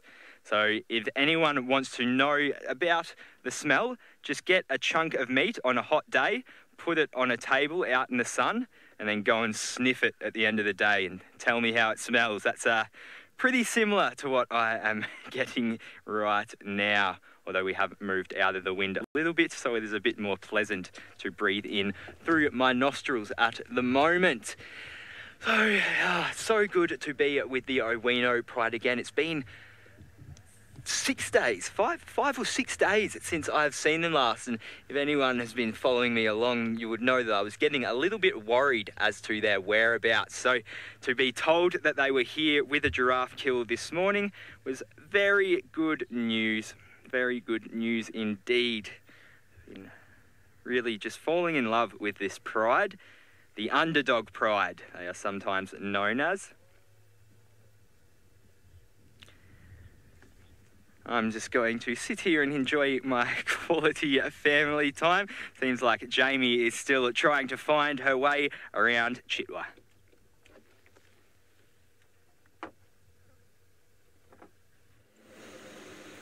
I do have a special soft spot for the Owino Pride. I really do. They, of course, were the first pride in the Mara that I really got to know. It's this sort of really properly got to know, that is. You know, I spent quite a lot of time with the Olololos, at that time known as the Ankama Pride, before we got shouted at. But I spent a lot of time with them during the TV shows, especially when their current cubs are or were quite tiny. They're now little adults and doing so well. I'm sorry to hear about Buttercup's cubs. I had a different name for that lioness, but I can't say it on air, unfortunately. It had to do with her size and how impressive she was, but unfortunately I can't say that anymore. So the other one I was nicknamed Mildred, but Liam and I came up with all sorts of names for that pride. The male was called Little Pukey, because at one point every time we saw him, he puked. Obviously, they were not serious names. It was just our way of keeping track of who was where.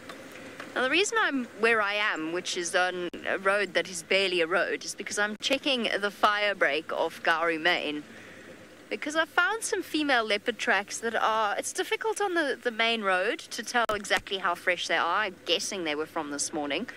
I know it rained quite a lot, and I think they were from some time after that. There's been so much vehicle traffic that I can't see exactly. They go forward and backwards along the road, and it looks like the ones coming this way are fresher than the ones going that way. But what's interesting, and I'm not looking at you because I'm concentrating, what's interesting about that is, I don't know, I think I saw a cub's track. Now, Kuchava had suckle marks quite a while ago. I haven't heard any further reports of her cub. I could be wrong. I could be totally wrong. It could be an odd shape. You know, maybe she stepped strangely and it made her track look very small. But they've got a special spread to their toes, leopard cubs. Looks different to an adult leopard's track.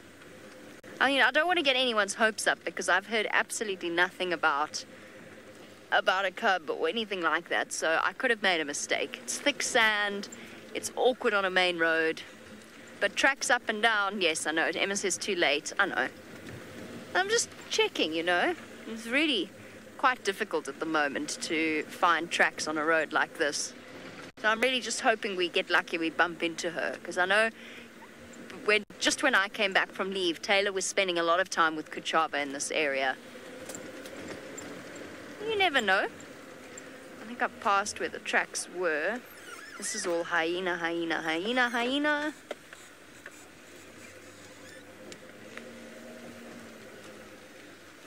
Magic Dragon Wizard was wondering if I could find an owl this evening for you. I would love to find an owl. It's possible to spot them during the day, of course, as you know. So I will keep an eye out. An owl out. Oh, I can't make that work. I will keep an eye out. I must actually ask Tristan where he had that amazing sighting. Craig, were you with him with the owl the other night? Oh, cool. Just below Gallagher Pan, says Craig. It might be worth popping by there a bit later and having a look and seeing if it's still there. Because they do have set roosting spots where they like to sit for the day. So it'll be worth going to have a look there. The only problem with my approach this way is that I'm staring straight into the sun. And I could drive right past a leopard and I wouldn't see it. We call that pulling a Steve. Or at least for now, I'm coining that term. We've all done it though. So, you know, the wheel will turn. The wheel will turn. It'll be my turn next. Come on. I want to see a leopard. Or something. Actually, I'd settle for anything. An owl. An impala. Because you want to know what's happened to me during all of this. A herd of elephants has descended upon Chitwa Dam, but I can't get in there because there's so many vehicles wanting a chance to see them. Quite disappointing. I think I've lost the road.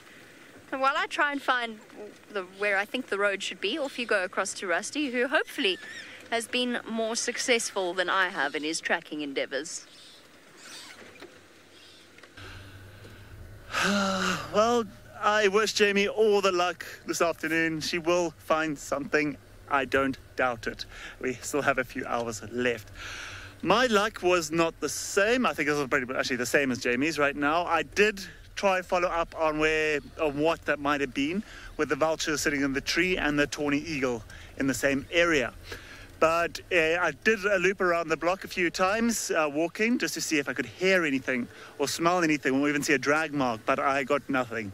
I'm not too sure if the vultures would just happen to be standing in this, roosting in the tree, and the tawny just came to join them, and the battler was just interested in seeing all three of them together.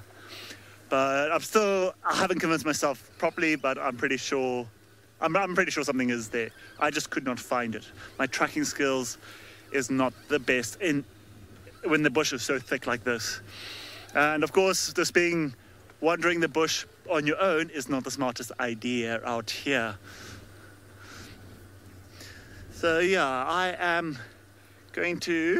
we're just doing another road around and seeing if maybe we can find tracks of something coming out of the block on the other side, or going in at least.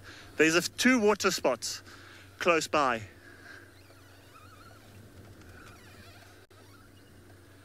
Amina, what animals feed on vultures? Is that the right question? It's a very unusual question, but a very interesting question, because vultures are actually considered to be part of a medicine in some local tribes. It's the witch doctors, if you want to call them that. They use, sadly, some of the bodies or parts of a vulture.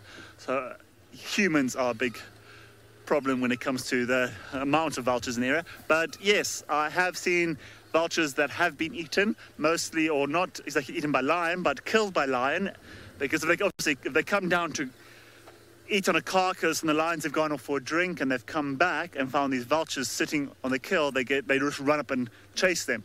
But what also vultures do is they eat as much as they can as quickly as possible, and they fill up to a point that when they try to take off quickly, it does not work. And they end up like need a runway to take off, and then the lions end up taking them down. Not often, because obviously they've got a nice fresh kill there. They're not going to bother with the vultures. But a meal like that for jackals, hyenas, it's a free, cheap meal. But vultures don't generally have a lot of predators, except man. But while we're on the topic of birds, we have they stopped flying there? What can you see? Inside that bush, I know all you can see is leaves, but all those little birds flying out, there we go. Those are red-billed quelea, and they're often in large flocks like this. And at this time of the year, they should have actually just finished nesting. And if you can find a nest site, every evening, there's thousands of them that flock in. And the nest sites normally are around knobthorn trees and other areas like that where it's very dense and thick. And then they fly in for the evening and nest. And it becomes quite an amazing show if you end up in the middle of them with all of them flying around and the golden light coming through. You do get pooped on a lot. I don't know if it means how lucky you can get there, because I've been pooped on like 100 times sitting in one area. That's a lot of luck for a lot of years, but it doesn't seem to work. Okay, we're still going to make a way around. There is a vehicle approaching us that might give us an indication or see if they've seen any tracks.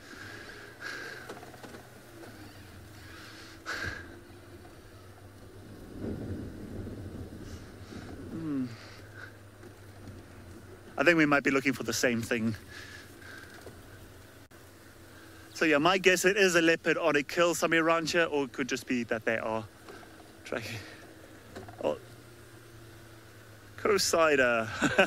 You're talking about the flock of quelea. That is a pretty special sight. How are you doing?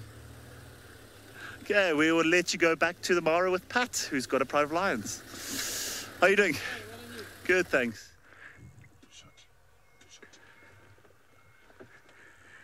Well, I am here with this very sleepy male still. The two females have kind of just moved off around behind me. But I've been in a very similar situation to this before when I was at the den with the Owinos. Butternut showed this one a little bit of cheek and said to get away from her cubs. And the result of that little scrap made this guy come very close, and he just looked up almost as if to say he was a little bit embarrassed. Now, I just want to quickly show this bus right here, because James was just telling me that Hubert, our camp manager, actually attended this college that this bus has come from. So a little bit of a fun non-animal fact there. Shout out to Hubert, the best camp manager there is. Now, is the Magic School Bus theme song playing in everyone else's head right now as well? Hello? Have we awoken you from your slumber? I do apologise for that. I was just so happy to see you. Emma's saying it's happening to her, Magic School Bus. Jump on the Magic School Bus. I was very fond of that show as a kid. Now, I haven't actually... Oh, hang on. One of the females is getting up now, so let's just see where she decides to move to before I can... Oh, okay, she's just going back down. So I'm just going to move around here.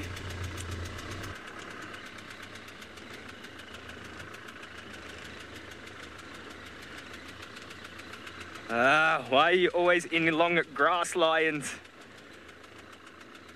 They've pulled this one on me many times over the last couple of weeks, especially that big male that was in the Owino territory. It just loved to show itself and then just disappear into the long grass, and we could be 5 meters away from it and see nothing at all, just because of this very long grass.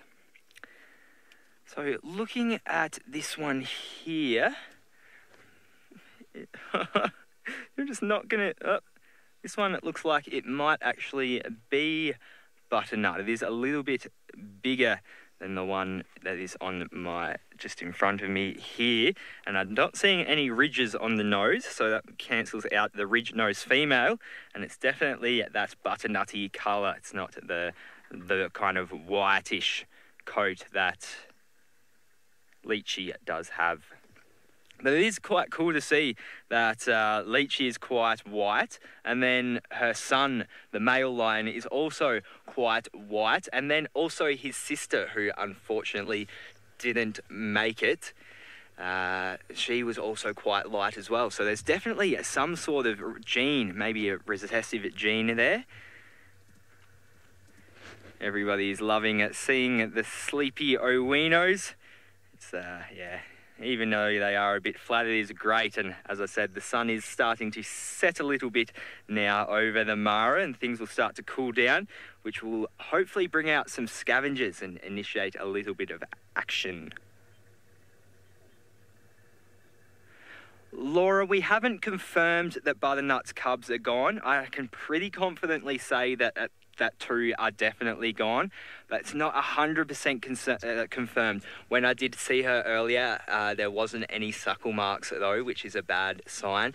And given the age that the cubs would be now, they'd be at about 2 months or so age, and so they would be a little bit past that denning stage. So, well, I'm still holding on to the hope that they might be at a den somewhere, or at least one of them might be at a den somewhere.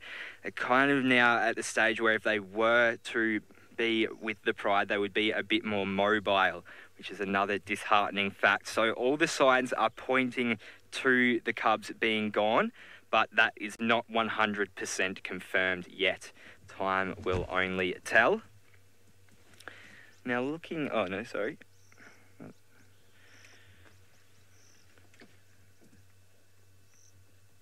Having a nice little groom there. Well, I'm going to do a quick little scout and just have a look at the dens over the other side of the road, and then I'll make my way back here. But in the meantime, let's go back down to Jamie in South Africa. I don't know what I was doing then. Can you believe it? Start the celebrations. Give us all a jolly good round of applause. We have indeed found a heartbeat. Can you... Oh, gosh, I'm just so utterly thrilled, so taken aback, and so truly, truly thankful to have had something to put on the screen other than the back of my head, and occasionally my head whipping round to look at you before searching the ground again for tracks. So I'm quite enjoying bumbling round on Torchwood. I will have to remove myself from here shortly so that one of the other vehicles can come on. I've had no luck with the leopard, but I have found you a wildebeest. But here's the thing about this particular wildebeest. He's very, very shy. So a moment ago, he was out in the open, and as soon as I stopped with a decent view of him, he put himself behind that branch. Now, I have a feeling that if I try and move now, he's going to then move behind the next branch, which would be terribly terribly disappointing. Hey, mister. There's actually 3 here, but 2 of them you can't see because they're off to the left of Craig behind a tambuerty thicket.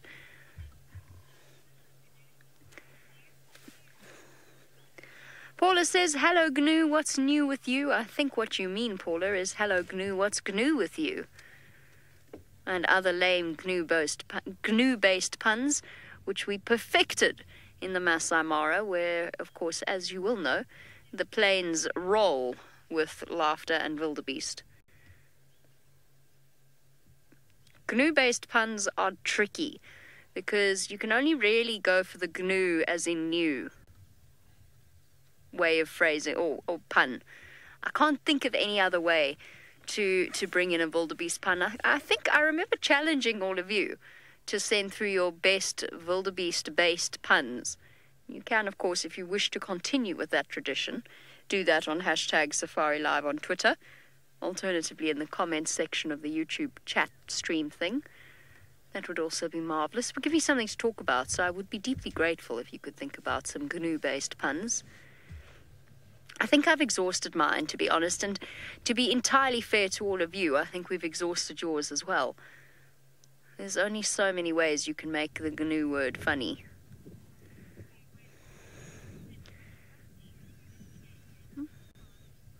Okay, well, tell you what, you think on that, and while you rack your brains for a GNU pun to keep us all in stitches, let's go across to Rusty, who probably has a lot more sensible things to tell you. This is a very unusual plant now, and once I started looking through a book now, trying to get more information about it, there is one that's very similar to that, and I'm not too sure if it is the same type of plant. It is a parasitic plant, and it actually lives off other trees. And you can see this long, strangly bit that goes down towards the base. That's actually one of the roots. It's trying to find a fitting either on the tree or finds a fitting to the ground. It is a long way off, but it'll keep growing until the taproot hits the earth. And then it grows very quickly after that. Now, I believe it might be a strangler fig, and it can end up killing the tree, but it takes many, many, many years to do that. I've seen some in the Vumba Valley in Zimbabwe, where you can actually climb in the middle of it, where you have this massive tree with huge holes in it, and then in the middle it's all hollow, where a live tree once stood. It actually, over time, the roots like spread out, and it actually ends up leaching all the nutrients out the tree and blocks off the nutrient path that goes to the leaves of the upper branches of the main tree. And then over time it gets tighter and tighter, and it sucks up everything, and eventually the tree does die. I'm not 100% sure if it is which type of strangler fig it is, but it is a strangler fig, and it arrives here by most of the time the seed gets chopped off in bird droppings, and it just needs to fall in like a little neck. That is a perfect place for it to land, where a bird might have sat in the corner of the tree, and the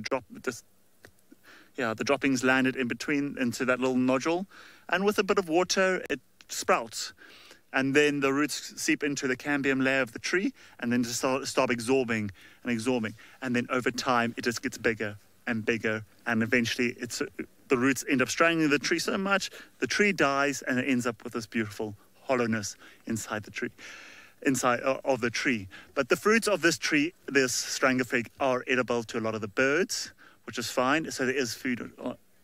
It is a food source. I agree, Stuart. He says that a time lapse of a tree doing that and seeing how long it'll take.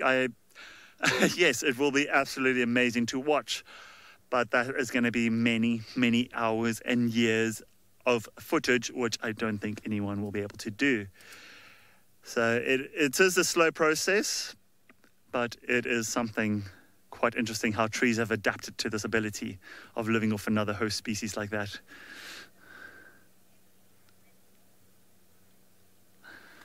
I love snacks. Do I cut them off or do I interfere? No, I don't interfere with it. This is a natural process, and that tree is no value to me except to the animals and to the bush. That one plant does sustain fruit to a lot of animals and birds, so we leave it be. There's a lot of parasitic plants out there, and they are a natural problem to all the trees, and rather let it be as it is. We don't want to interfere in it. It's nothing to do with human problems, or we do not create the problems, so let nature do what it does best. Sometimes a tree can reject a plant like that, and it does end up healing faster than the plant is growing, but not always the case. But I know a fig like that is sometimes very nice for elephants to eat. So that could also help the tree along a little bit when the elephant rocks along, go, oh, thank you, mine, and pull the whole parasite off. But it doesn't seem to. It seems to be a bit out of reach and out of the way of a normal elephant. The elephant really has to go up to the tree and eye it out. And as you know, most elephants have a very good sense of smell, so it's a matter of time. As it gets bigger, it might become more easier to notice. But it's also, I'm just trying to think, or you think of the birds that could eat these berries. You've got the barbets, the hoopoes, the hornbills, the green pigeons. You've got a number of different species that could have started this. So it'll be interesting to find a seed and almost start the process from there. When it was eaten, how long it's been there. I have no idea how long that plant has been there. It's been a very harsh couple of years, and it might have suffered. Although the tree, it's getting the nutrients mostly from the tree, we just never know how long it's been there or how much damage it can cause. But the tree that it's on, I'm sure a lot of you viewers who have been with us for a long time know exactly what that is. It is one of the elephant's favorites, but it is not protected at all. It's called a knobthorn tree, and plenty of them around. So yes, I'm going to send you back to Pat in the Mara. Yep.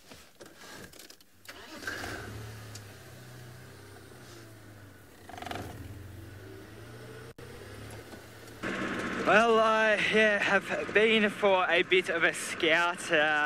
No real results to show you, unfortunately. I wasn't really that confident, but I just thought it's worth checking, you know. You never know if you don't go, wow, wow, wow. You never shine if you don't grow. Hey now, you're an all-star. At least on my resume, under personal qualities, I can say consistent in making a fool out of myself on the World Wide Web. Thanks, Emma. Emma's just telling me how well I'm doing it today. Really am. Speaking well, making great references. I'm not sure, I actually lost comms after I gave Emma my GNU pun. So I'm not sure if she said it or not, but it was so great, I'll say it again. I would give you all a wildebeest pun, but I'm kind of GNU to all this. Hey? Hey? Jokes aside though, I am actually pretty disappointed. James even had a snickle at that. Yes, but yes, in all seriousness, yeah, pretty disappointing to not come up with anything then. And as I've been cluing out, I'm starting to lose hope that these cubs are, or at least cub has made it. Jamie approved of my pun. I'm very glad. I'm very glad of that indeed. Sometimes it's a bit hard to make Jamie laugh, so to get her approval, well, I'm a very happy boy. So I'm just making my way back to the carcass and back to the lions now. On my way here, I did see a couple of hyenas again on the outskirts, just waiting to make their way in.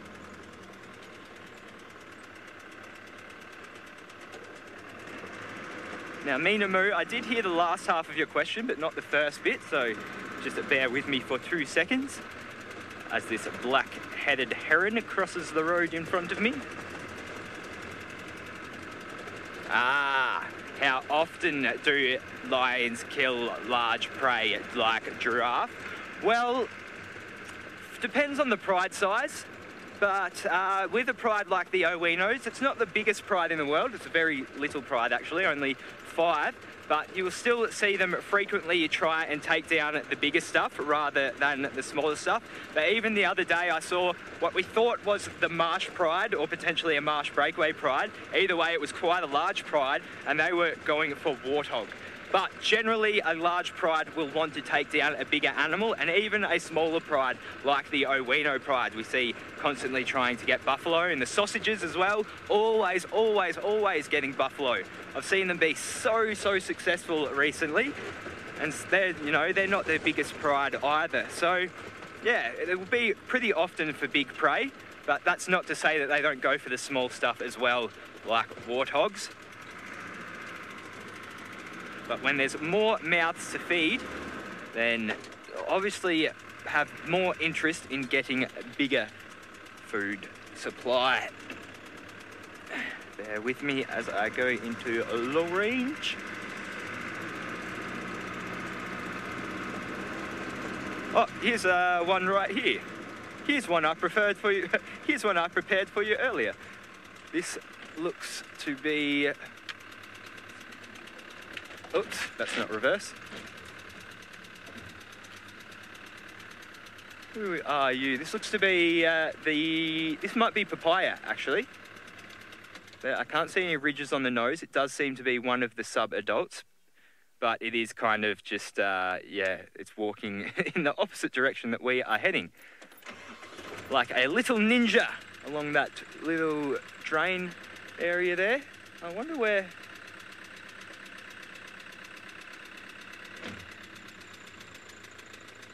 So that's, yeah, one of the sub-adult females. It just seems to be interested in something. I'm just going to turn around and have a quick look at what it has come across. Perhaps it is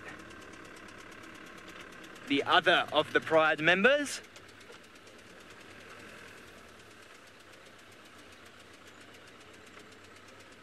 Sorry, just bear with me.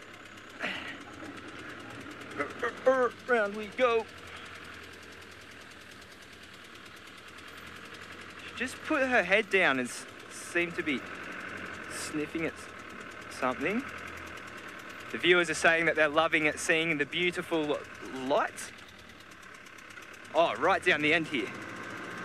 Yes, it's a very, very beautiful night. Always is down here in the Masai Mara. Wow, yeah, that is looking epic, actually. I've been so focused on my lines that I forgot to take in the beauty that is happening and unfolding around me. Oh. Okay, so doesn't seem to be anything of too much interest.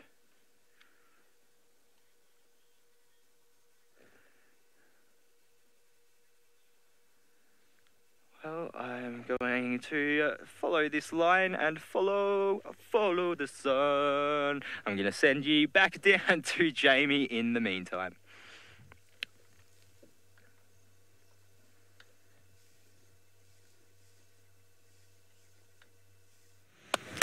I'm so impressed with Patrick entering into the spirit of things. I really am. You know, with his being GNU to all of this and coming up with such a GNU-based pun. I'm very impressed. And in fact, in all things, Pat has well and truly embraced this change in lifestyle. You know, I've heard him, he became very interested in tracking very quickly. He was utterly fascinated by it and actually became quite good at it, certainly at identifying tracks. He also, he'd been very good at the game drive radio, driving the car, all those things. But what he has truly excelled at is the great bushy ranger beard that he has put some serious effort into. And can I just say, Patrick, if my microphone wasn't in my hat, I would take my hat off to that beard. That is a true game guide beard right there. It is a very standard game ranger thing to have a beard. At one point or another, all have beards. Of course, we know that Scott and Tristan retain theirs. Brent can't grow one, and James very neatly shaves his off. I, of course, have put a lot of effort into being taken seriously as a game ranger, or as a game guide, which is a field guide, which means, of course, that I've really put effort into growing my beard. But unfortunately, I just haven't managed, and it's one of those things about the profession is you just don't get the cred. Anyway, moving on. Joy in Hong Kong very kindly provided us with her wildebeest-based joke. What do you call a naked wildebeest? A gnudist. It's great. Thank you, Joy. I enjoyed it. Look, I really like bad jokes like that. I enjoy them immensely. There's an elephant, but they're a bit stressed out. Shame, guys. They've had lots of people having a look at them, and they're running now onto Torchwood. I'm not even going to try follow them. So you see, now, Rusty's been talking about accessorizing giraffe, and now Joy's raised the matter of clothing again with the gnudists, because of course all animals are naked essentially. But it got me thinking, what type of accessory certain animals would accessorize with? Now, I feel that elephants would probably be a bowler hat. I feel, obviously there's wild animals. Just work with me here, okay? I get it. It's a quiet drive. Let's think this through. An elephant in a bowler hat. Not the lady elephants, though. Maybe the lady elephants would have bonnets. Leopards would definitely have scarves, but really expensive scarves. Hipster scarves. Tied very professionally. Yes, a giraffe in a bow tie, says Emma. Or a very good ascot. Yes, a tie would complement a giraffe. A scarf would also complement a giraffe, especially if you wrapped it all the way around. Or we could just have several different scarves. Because they are fancy. Emma, how's my signal going into... I've sort of been... work around it. Egg. How very 80s. All right, I'm just going to get through this dip. But think about it, because, I mean, there's some great potential here. While you do, off you pop across to Patrick so he can tell you what he thinks about itemizing and accessorizing.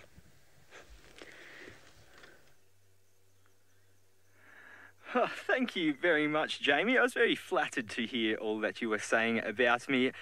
Well, and it's all because I have learned from the best. Jamie and James have been awesome, awesome, awesome all throughout our traineeship, and now that we are done with that, well, I only have them and their awesome guidance to thank.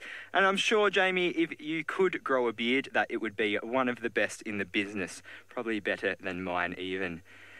So this does seem to be butternut, and there was a little bit of contact calling. It wasn't a whole lot, but just a little bit of a roar, and she was sort of sniffing around. Just so we followed her just along this little drainage bit here, and she kind of just was sniffing around in the hole under the drain, and keeps kind of looking back down there. Unfortunately, I can't get a good view of it, but yeah, I wonder. Hang on, I'll just stay quiet. She's calling again.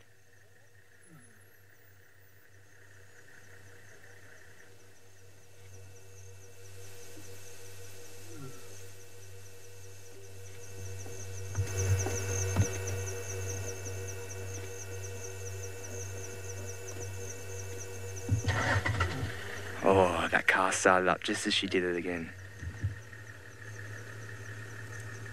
So sorry, you will hear some vehicle-related noises, but this calling is now getting more and more frequent, so I'm sure we'll pick up on it again once this car passes through.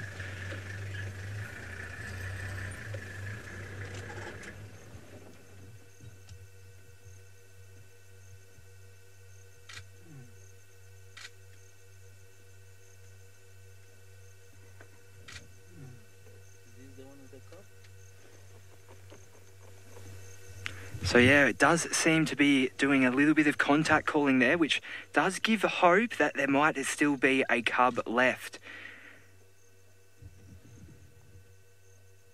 So I will watch her movements very closely for the rest of the night. Hopefully she does lead us back to the cubs. The contact calling that she's doing now was nothing on the other day, though, when she did have the one with her and was looking for the other two. It was a real deep guttural roar. It was actually very, very hard to listen to, knowing that it was a mother looking for her lost children. And she is heading back over the other side of the road. Where? Mary, how long will she look for her cubs? Well, it's a bit hard to say how long exactly she's going to look for you. There is a bit of a vehicle in the way. We do apologise for that. Oh, it looks like she's got a bit of a limp as well. But sometimes they will commit a couple of days or so to looking, sometimes even longer. And yeah, unfortunately though, sometimes lost cubs can mean dead cubs as well. Just bear with me 2 seconds. So I think the new plan now, rather than sit with the carcass, is going to follow along this lioness. Lara Moore saying it did look like a limp. Yes, perhaps it was gotten by taking it down the giraffe this morning, or perhaps even defending against that male lion that has been in the area. But yes, does look very sore on her feet, the poor girl. She's had it tough lately. Had it very tough.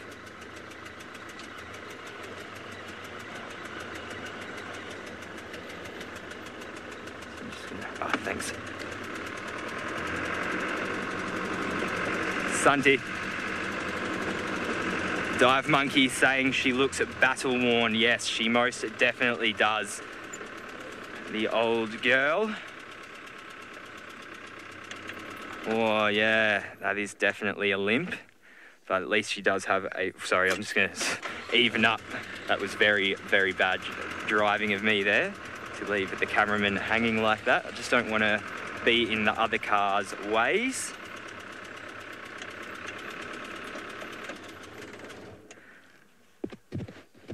So, the giraffe do have a very powerful kick. Sorry, my head is in the way there. and so can inflict quite a bit of damage. Oh, scent marking. Luna, we don't actually know exactly how old she is. So we came across the Owino Pride during the migration of 2017, I believe. Well, I don't mean we, because I wasn't working. Sorry, my head again. I wasn't working for SafariLive then. But yeah, the migration of 2017 was when we came across the was when they came across the Owino Pride. What's she doing there? And at that stage, they did have 4 cubs, 3 of which have grown now. Was that a Flehmen Grimace? It looks like a Flehmen Grimace she was doing there, which is opening up the airways to allow scent to that Jacobson's organ. And she was doing some scent marking as well, just before. Yeah, that's definitely a Flehmen Grimace there. Trying to get some information out of that urine. Perhaps there's been some more scent marking going on, because she's been walking around marking scent. So we saw her do it before, and she did it back when she was down near that drain as well.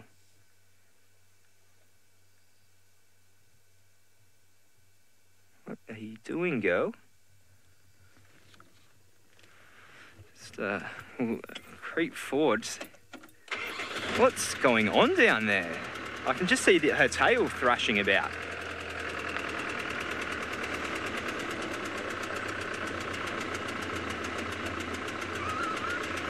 Oh, I can hear a cub. I can hear a cub.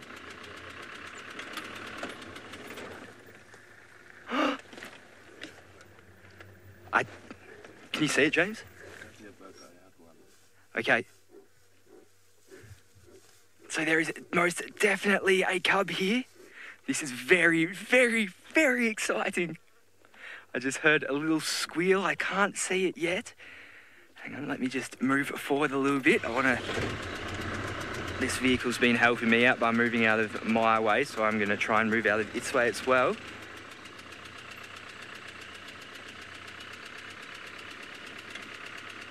Okay, so there is a drainage hole right underneath me right now, and I think that might be where the cub is as well. So we can't see it. Some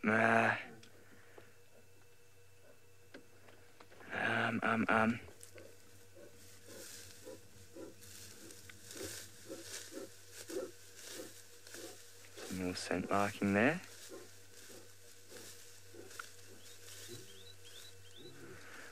Paula is beckoning at the little one to come out. So am I. I was very, very excited to hear that little squeal. It does mean that there is cubs. Very, very good.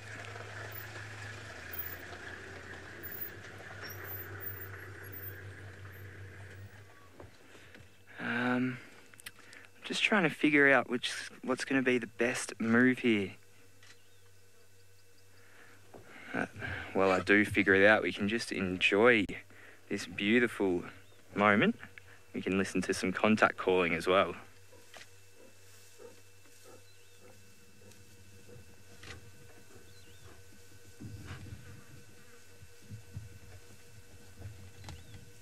Now where are you off to?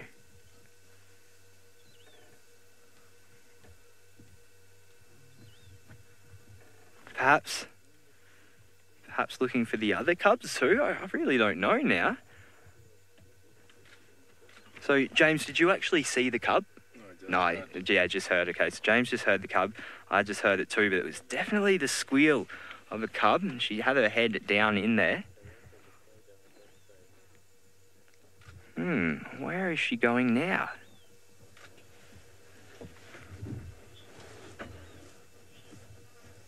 Lauren wants to know why she would be scent marking around the cubs and around the den. Well, it is to let others know of her presence and to let them know that there is a mother about.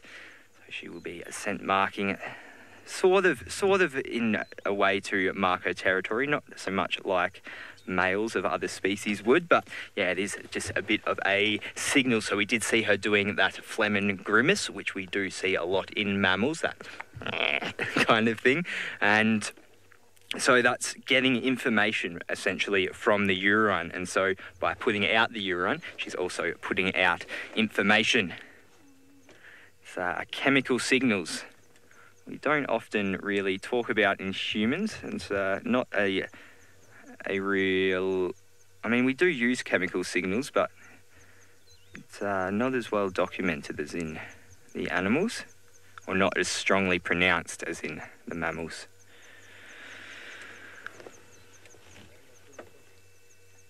Just keeping my eye down on this drain. I really wonder where she is going to. And while I watch this scene unfold, let's go back down to Rusty, who is still doing some birding. Good on you, Rusty. Well, I wish I could see what you guys are looking at with the Owinos and Pat in the Mara. It sounds like he's having a bit of luck there, and I hope he does see a little one crawl out the bushes soon. If he's having contact calling, I am sure one will soon make an appearance. Okay. Here we've got one of the birds that's going to disappear soon. Not because he is going to fly away, but just because the migratory routes are about to open up, and the airways are going to be full of birds disappearing off into different territories as winter and as summer comes to an end and winter starts up. This is the long magpie shrike. It used to be called a long-tailed shrike, and it was my indication of where I grew up, of when summer was, because I could hear them in the garden in the early mornings, and I knew, okay, the magpies are back, and it is the start of summer. But as we were talking about it earlier, and it's how everything is going to slowly change, and everything is drying out, getting a bit thinner. My hay fever has settled finally, and I don't have any reactions to pollen anymore, so I know that's cleared up. But yes, it is coming to the end of our summer, and these lovely migratory birds are going to depart to greener pastures. That's along with many other storks, some of the rollers, some of the swallows, some of the swifts. There's going to be quite a few birds departing the area. Now he was actually on a hunt earlier, and he had two other followers, two Burchell starlings following him around, and they were waiting for him to catch something, and they were going to swoop in and grab it, whatever he disturbed. They're normally in larger flocks together. I don't know where the rest of the flock is, and they normally make quite a bit of a noise. But him being on his own, or she, I'm not too sure. It's very hard to tell the difference between the two of them, but I'm not too sure where the others are. You can see when they look away. Chris, I agree with that. Winter is definitely coming, and he has disappeared, the bird. So yes, winter is right around the corner. It'll normally be at about this time, let's say in a month or 2 months' time, where we start putting on more layers. As soon as the clock strikes 5 o'clock in the evening and the sun starts to set, we put on our first layers, and then by 8 o'clock we've got about 5 layers on. I'm not the biggest fan of it, but it is going to be quite sad to say cheers to a lot of the birds. A lot of birds still stay. It doesn't mean there won't be any birds. It just means the migratory ones that we only get a brief moment with during summer disappear. The woodland kingfisher being one of them. They're always an amazing sound you hear during summer, but the rest of them are heading out very soon. But as you know, there's lots of pros and cons with so-called global warming and what's happening out there. So I was talking about white storks the other day and what is around. So where they migrate to, and how some are not actually migrating anymore. There's been evidence of white storks that are nesting in the Western Cape area, which I was very surprised to hear about. So there's a lot of talk about that. I don't really have a say of what's happening with global warming. It can interrupt a lot of the birds' patterns, especially the migratory patterns, and especially what can be grown in certain areas and what insects are around at that time of the year. But the reason why birds migrate is because of the different feeding problems, or feeding conflict with feeding and breeding areas. So like some birds do actually breed through winter. It's not often, but some birds do. But it's the feeding patterns, the insects, the amount of insects you get in summer, and how a lot of birds will overlap and end up feeding at the same source in winter, causing some of those birds that are naturally supposed to be there during the winter get less food, because the ones that are supposed to leave are staying. So it becomes quite a big unbalance. But it is not nature doing what it does best. It just evolves with our human involvement somehow. Okay, we are going to slowly drive around and going to head back. We're going to head back to one of the dams where we saw the leopard, where we saw the vultures, where there's a possibility of a leopard that might come down to drink. Okay. I'm going to head over back to Jamie and let her discuss what's happening that side. It's going pretty well. I can see hyenas at the den, so you know that's always very exciting. Now magpie shrikes would accessorize with pearl necklaces. White ones, white pearls. And lioness mums, hello guys. Lioness mums would of course wear pink cardigans, pink wraparound cardigans. No one messes with a lady with a pink wraparound cardigan. They can be fierce. Here's June's cubs. They were out with June quite far from the entrance to the den, so they just got a bit of a fright when we arrived. I'm going to go round because I can see Ribbon. Oh no, hold on. Which way are we going to go? Hey guys. No, you're going to be invisible if I park here. Let me go round. Let us go round. I can't believe how big they've got. I'm so proud of June. You see, now June, when she was a youngster, like Tima, would have had those, you know, those spiky bracelets? Those goth spiky bracelets? Something like that. And something she would have grown out of as she got older and became a mum herself. Not that I'm saying that you can't have older goth people. Maybe this conversation only makes sense to me. Emma, is anyone following me? Yes, those chokers. Hello, little one. Are you excited? Oh, there's Ribbon's baby.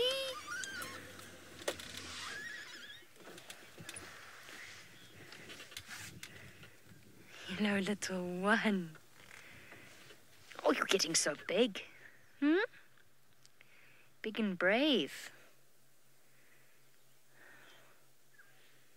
Starting to get the oversized ears. At around about 5 weeks, they look ridiculous. They become far too large for their heads. This one hasn't quite got there yet. No, don't be afraid. We're here every day. You know it's us. I think Ribbon might be grooming the second one. Or she might be grooming herself. I can't tell.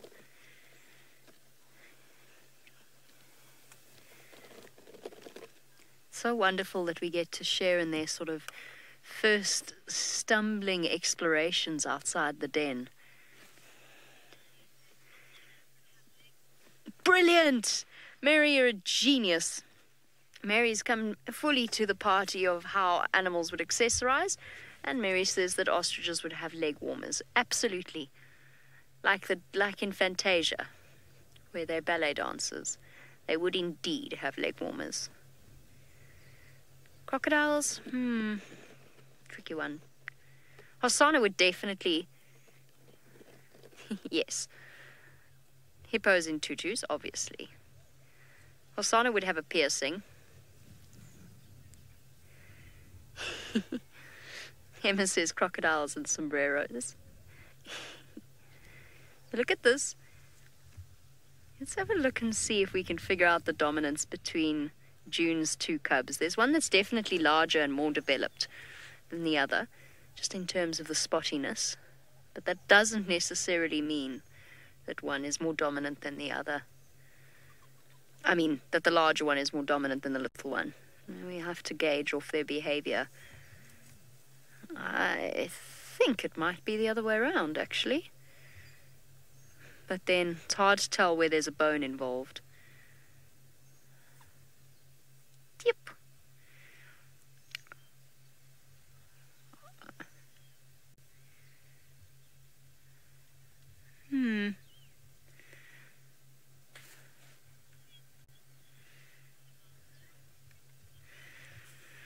Linda wants to know what the hook would wear as an accessory.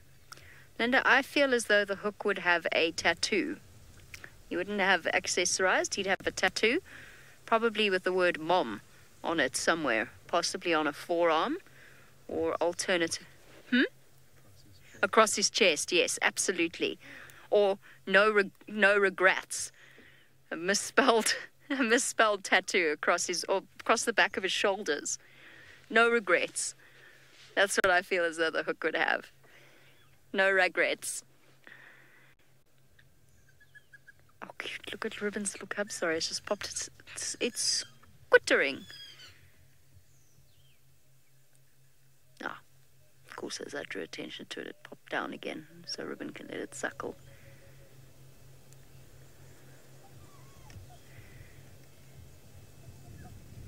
Doing lots of talking. I want to get round the other side, which is where we'll have a better view, but June's kind of lying in the way. So we'll just be where... Oh! She just tossed it back towards the hole.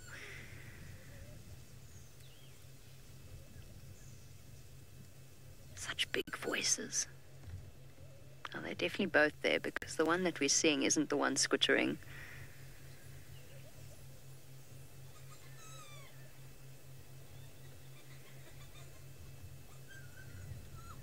Oh, there we go.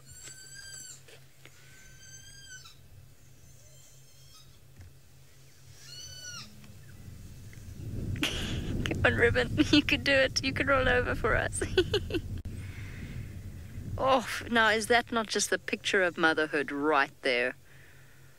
Oh, Ribbon is life tough. Oh, my word. What a stunning picture.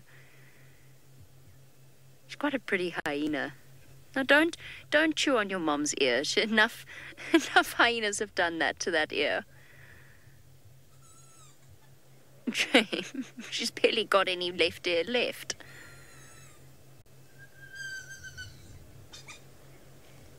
Oh.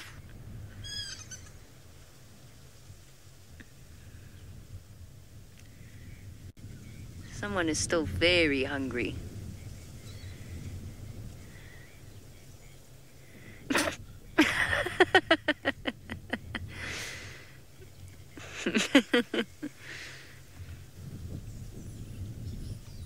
Ribbon, I know you've raised cubs successfully before, but you're not really meant to sit on them.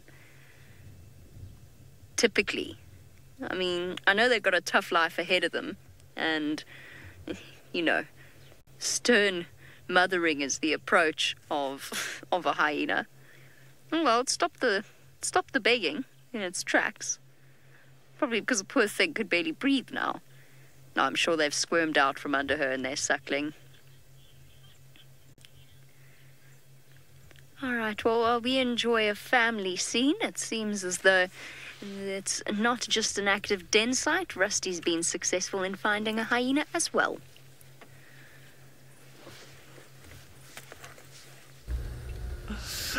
Well, Jamie changed her luck and she's back with the clan. I think she's quite cool in that's where she's going to be for until the sits in. But as well, we found another hyena, which seems to be on quite a bit of a mission.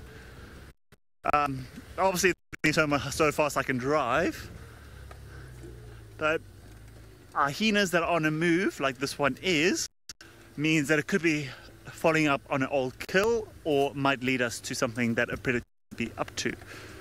It's not heading in the same direction as we were looking earlier for a kill or possibility of... Oh. I'm not too sure who it is.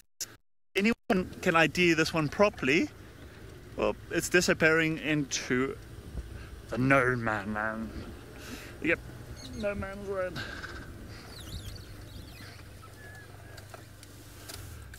So yeah, we're not too sure what is up, but it is on a mission. We cannot follow further than this. So yes. So no, I can't, yeah, unless somebody could speak hyena, I'm not too sure where that one is going. Yep, it's going to go straight into the bush or stay on the road. Nope, stay on the road. That's a very interesting gait it's doing. Yeah, it's a very interesting gait it's doing. It's a very controlled, long-distance gait, which hyenas are quite used to. So obviously it's one way of burning less energy, but getting to an area quite quickly. But as that one disappears, I'm going to send you back to Jamie and the hyena den.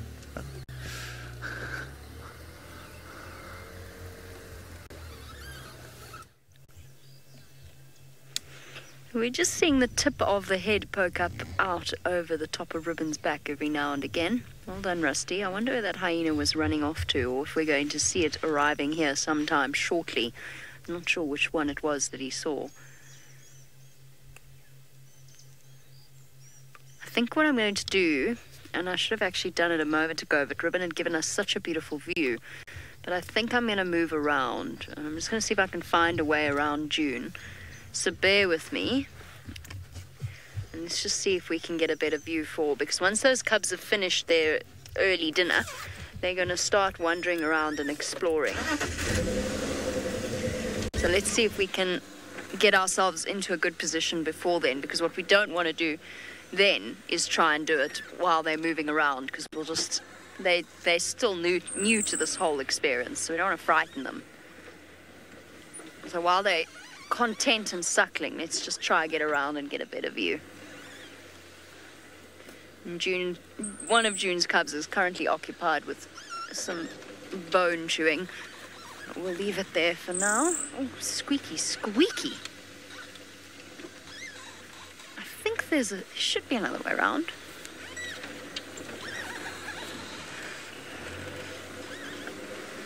Rather than taking this route, because otherwise I'm going to budge June out of the way. Yeah, this will work.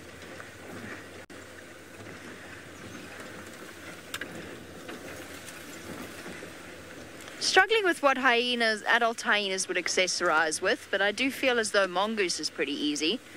Mongoose would have handbags or briefcases and little pinstripe suits like accountants, because it's a business of mongoose, you see.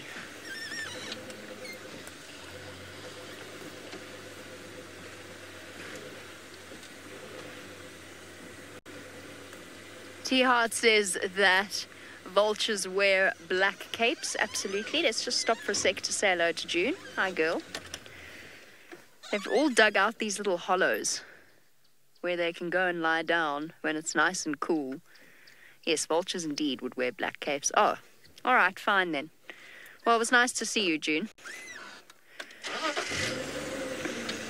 Rude. I could just hear squealing from Ribbon's cub. Now I'm going to get you and Ribbon's going to roll over. Hi, little ones. You're making such a noise. Craig, is that branch exactly in the way? Cool.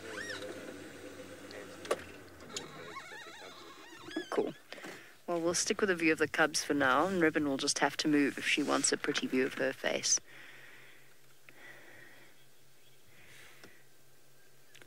Okay, we're going to settle in here for a little bit longer, but I don't want to keep you away from Patrick in the Mara, who has seen something, spotted something very interesting. Well, this has been a successful little scavenge for this hyena. I just noticed it coming down the road, and it's got itself a very large portion of giraffe there. What appendage that is, though, I couldn't confidently say. And it's stopped right here to show us all its beautiful find there. So it's managed to sneak its way around the lions and get in to the giraffe. Now, I'm wondering whether it is stopped because it smelled the cub. We are right. So I came back. So sorry. Let me go back a few moments. So we were following Butternut, and then she went flat. She was still contact calling the whole time, but yeah, I think she's still looking for the other cubs. It's hard to say. But anyway, I just came back to that drain where we heard the little cub squeak to see if it was around. But no luck. This hyena's definitely stopped for something. Perhaps it just smells at the scent marking that Butternut was doing around this area. whatever it is, it's enough to make it drop its little hide there. It looks to be mostly skin. Barb thinks it's the neck. Yeah, it does seem to be a portion of the neck. Whatever it is, it's a nice little treat for this hyena. Oh, here's a nice spot to feed. So I'm just going to quiet while we listen to it feed. No, it's not going to feed anymore. Okay.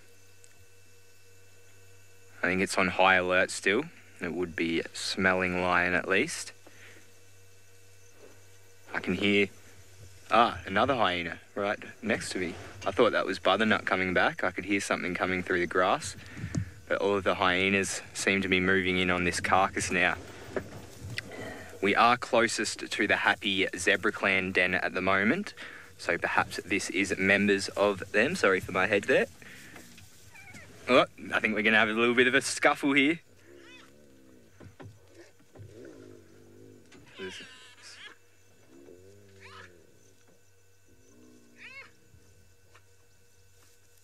No.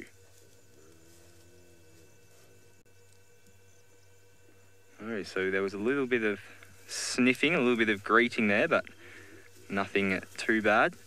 I'm really, really hoping that it hasn't sniffed out a cub in this drain though. It's definitely sniffing around. It's noticed something. Oh, now the other one's just telling it, go get your own feed, this is mine. And it looks like that is exactly where this one is heading.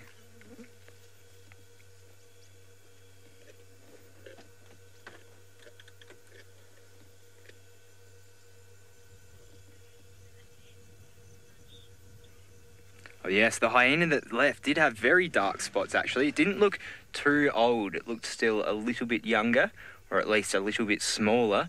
Yeah, very dark spots indeed. Very good observation there, Emma. It's definitely heading towards the carcass. And I think so will I. Let's just, now this hyena is feeding, let's just listen for a second.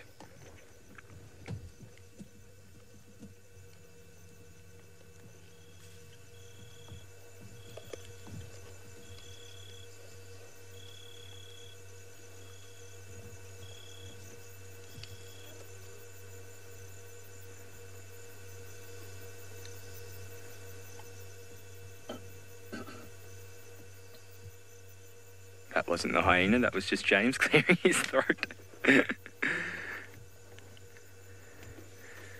So hyenas do have extremely powerful jaws, over 1,000 pounds per square inch I have read, which is even stronger than a lion's.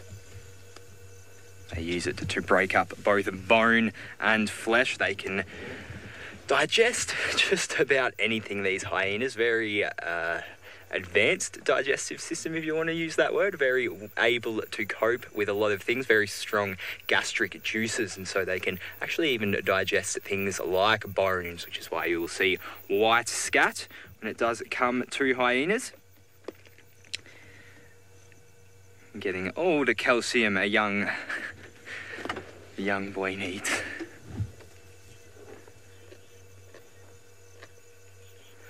Well, unfortunately, no visuals of any cubs for me, but fortunately for all of you, Jamie has found some very lovely cubs of her own.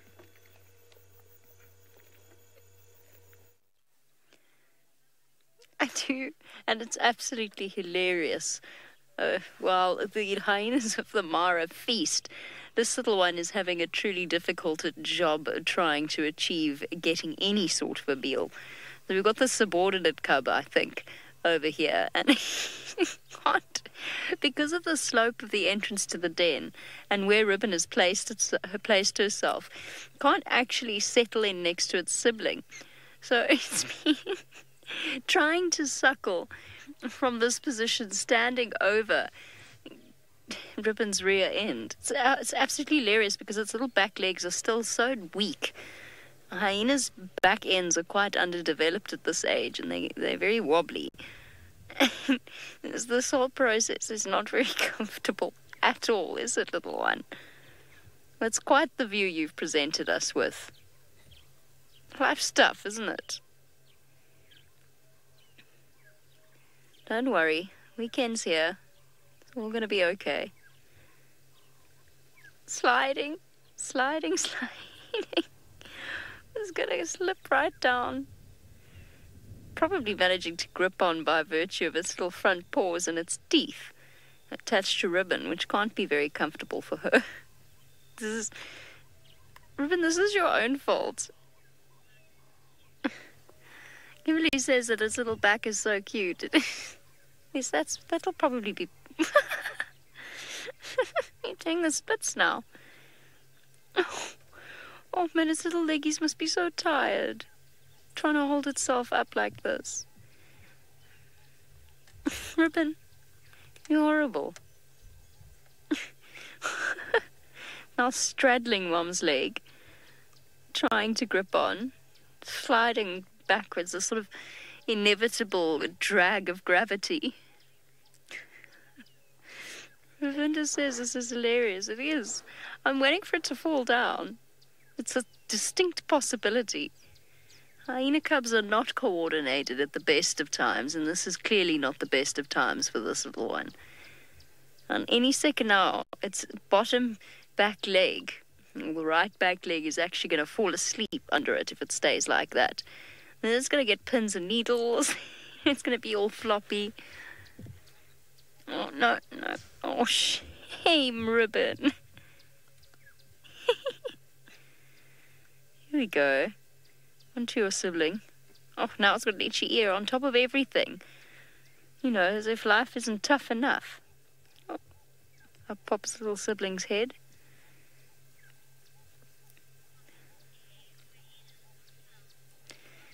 Aya says that hyenas are clowns. They are. They really are. I mean, they are totally entertaining.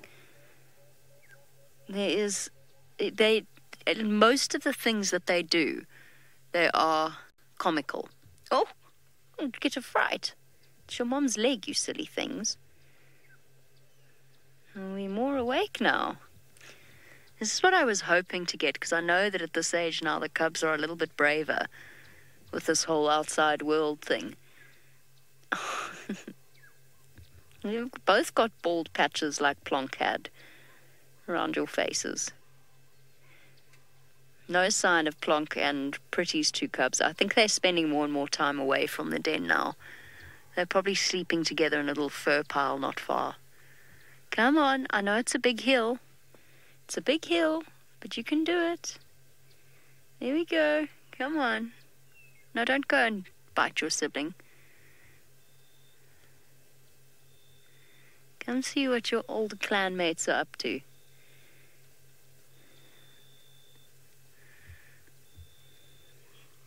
Ah, Puma, I basically just answered your question about Pretty's cubs and Plonk moving to another den site. I don't think they've moved to another den site. It's something that I noticed quite a lot in the North Clan, because it's so much more open there and I could spend a lot more time looking around a den, is that older cubs of around about that age actually don't spend too much time sleeping in the den itself. They'll often go, maybe 50 to 100 meters away and sleep there. And they'll stay together with their siblings and with the hyena cubs of a similar age.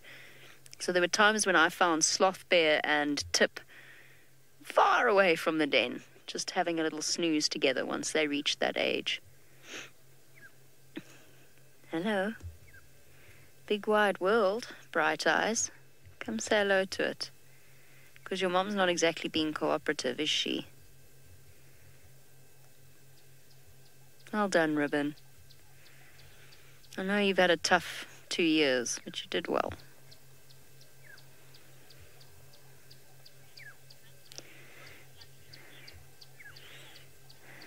Mrs. Lapwing says that this is not a flattering view for him. Oh, look. Come on, you can do it. Out of the den. Yes. Wobble. Oh, changed my mind. I'm not that brave. I was brave, but now I'm not that brave. Am I? No, I can do this. Come on, I can do this. Oh, bit of a speed wobble. I can do this. Paula says they are little teddy bears. They are, aren't they? Oh, no, too much. Too much excitement. Back to Mom.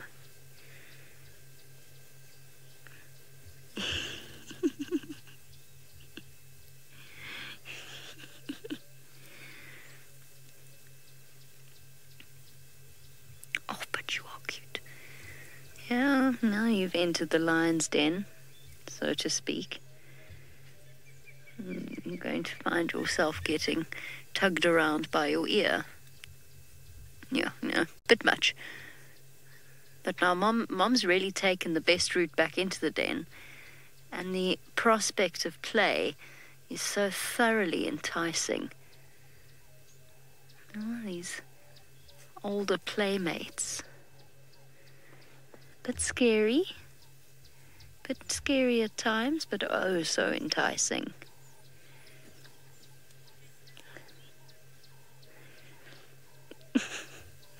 Mom, you watching? Mom, are you watching? Look at me. Look at me, Mom. Look how brave I'm being, Mom. Uh-oh. Lily says that it seems so vulnerable. It is. This little thing is incredibly vulnerable at this age. The instinct to run back to the den is very strong, but as a low-ranked cub, it's going to have a tough time of things. Hi. Oh. But hyenas learn from a very young age, and they're tough as anything. See? Going back for more. Even though it's been bitten, and its legs been pulled. What's that? I don't think you should drink that. I'm not sure that... Is that water? Or is that a bit of urine? It's a big pile of urine if it is. A big puddle of urine if it is. Okay. No, too much. Back up again.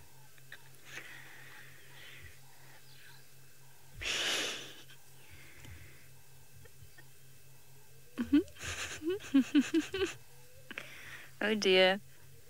Oh, there's going to be squeaks. There's going to be squeaks.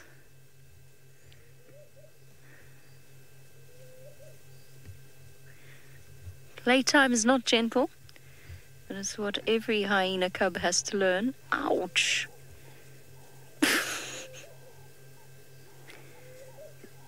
Totally without conscience.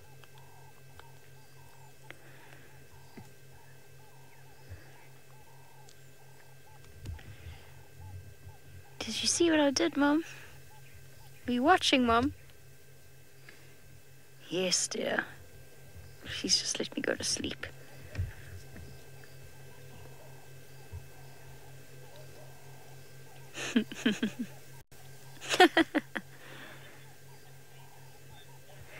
Cameron, I know this is a brave little one.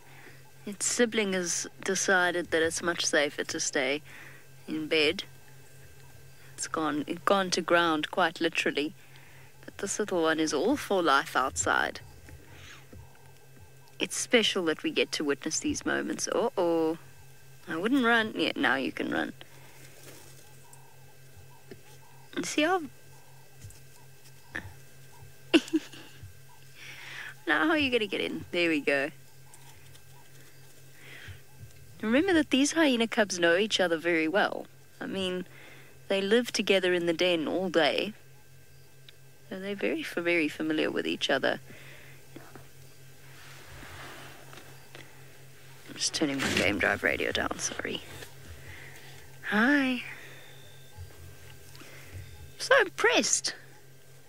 And not even wobbly. Vicky said that this is just like kids playing. It is, actually. And... I mean, anyone who's parents of children will know and will not suffer under any delusions that the kids are gentle with each other.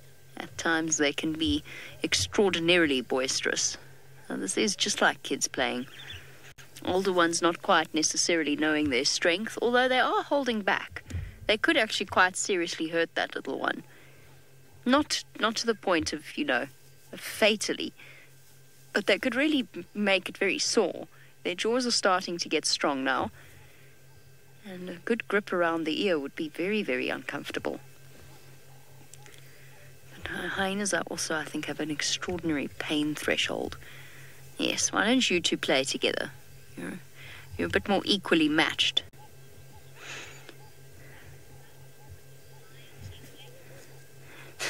So while June's cub on the left tries to entice the one to the right on to play with it, let's go across and join the time of plenty in the Masai Mara.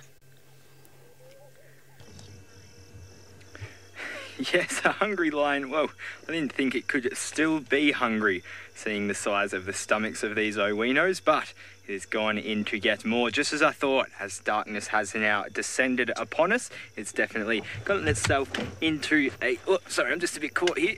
It's definitely gotten itself into a feed there. So we have switched into IR. You haven't gone colourblind, so that's good for you. We have gone into infrared, which is just a light that allows us to view the animals without actually them picking up on it. So only the camera can pick up on it, as it is dark now. We have... I just got a waff. A big... sorry, everybody. I just got a huge whiff of that carcass. Gee whiz. So we have another one looking at us very nicely here. I think that is one of the sub-adult females, although now that it is a bit darker, it is hard to tell. I think that is also Leachy feeding there, but again, I can't see the colour of the fur anymore, so I'm not 100% sure. What made me think that, though, is the muscle tone. Now, we do know that cats are muscly and that they have, you know, big frames, but the only way I can describe Leachy is shredded. Like, she's properly shredded. You can see all of her muscles when she's walking along. It's very intimidating to see. Oh, I'm hearing hyena. I'm hearing a little bit of cackling. Wonder where that's coming from.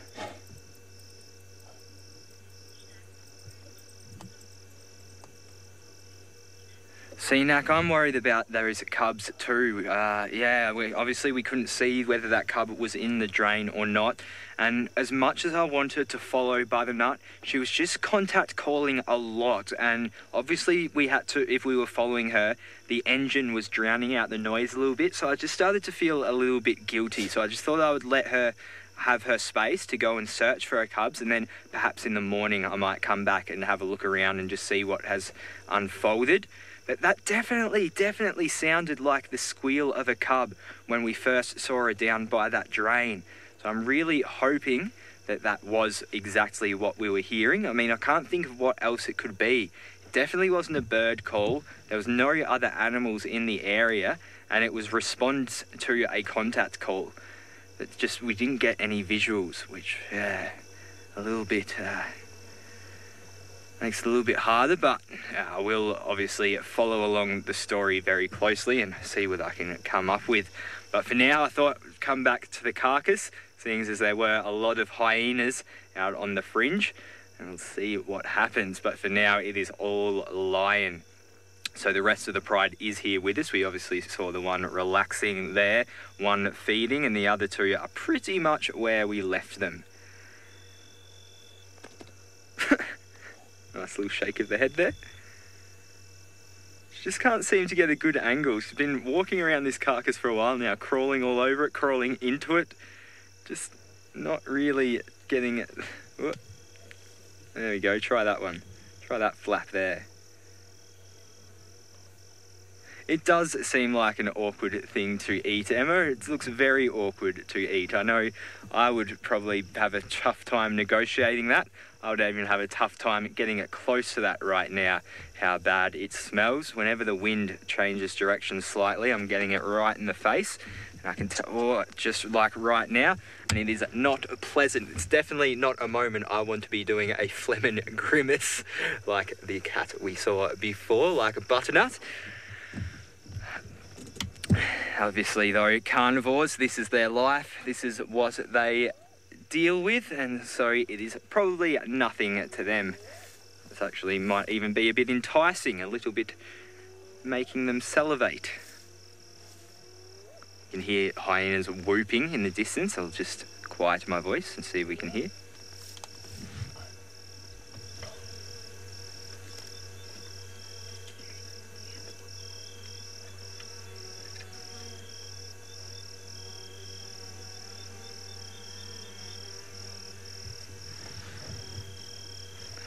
course they stopped when I went quiet. But that whooping will bring in other scavengers. Well, I listen and watch this unfold using all of my senses. Rusty is using his sight to view something absolutely magnificent. Oh, wow. It's one of those beautiful evenings where you just mellow out and absorb everything around you. It's very quiet, but it's actually it's a very nice quiet. There's not a lot of activity around. The birds, you can just see the odd flutter of a bird heading off to a roosting spot. But I think there's going to be a bit of activity of nocturnal creatures stretching, pruning. Yeah, there'll be a lot of the nocturnal animals will be slowly coming out, which we might hopefully catch before the show ends. We are following up on, obviously I'm just waiting for any tracks that we might see, but we've had an interesting afternoon from beginning to end with a lot of the birds, a possible leopard kill that I could not find, but we've had a lot of interaction with some of the birds, and it's nice to see some of the summer migrants still here, as we see them for the last few days before they disappear. But tomorrow is a new day, so we get to see them for a bit longer. Oh. It's as it cools down and as the winter slowly sets in, the smells enhance. It's almost like you can smell how fresh the vegetation is and how fresh the air is. It's quite hard to explain. But it's as it cools down, your senses pick up, especially my sense of smell. You can almost, as you drive along, every pile of dung you go over, even though it is a dry pile of elephant dung, it just lets off a strong odor just because of everything is less particle movement. But it is a beautiful evening. Well, I'm still on search of something moving around. I'm going to send you back to Jamie at the hyena den.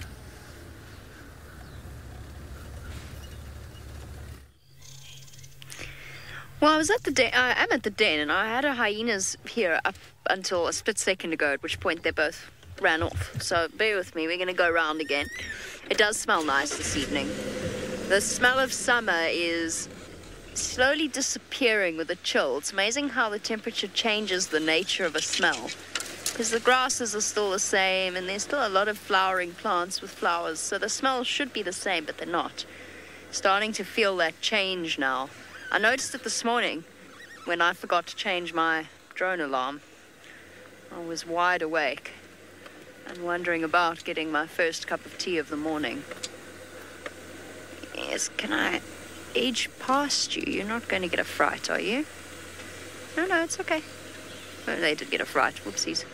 It's okay. They're hyena cubs. They'll be back in a second. There we go. They're absolutely fine. Relaxed again. Ribbon's cubs have gone to bed, both of them. That makes sense. At their age, they're still doing a phenomenal amount of growing. So are these guys, but it's like any little thing. So any tiny baby, any young puppy or kitten, the younger they are, the more sleep that they need and the shorter their intervals of play. And then obviously once they get to around about 3.5 months old, like these little guys, then they are full of the joys, full of energy and thoroughly exhausting. You know, parents of toddlers often complain that they thought it was tough when they had a tiny newborn, but it's a whole different ball game when the tiny newborn is no longer tiny and has learned to walk and crawl and open things and get into things and is busy all the time.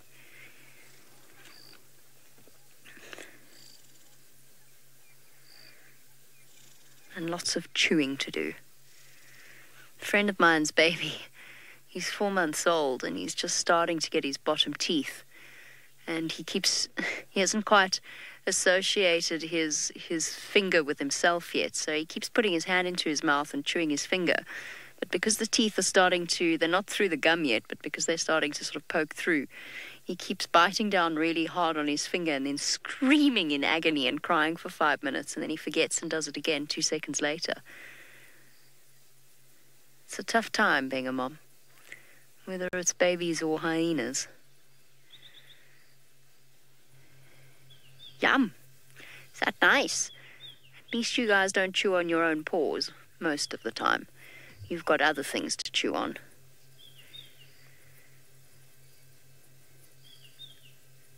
This is how you can tell if you happen to be walking. Yes, in motherhood, give your child a stick to chew on.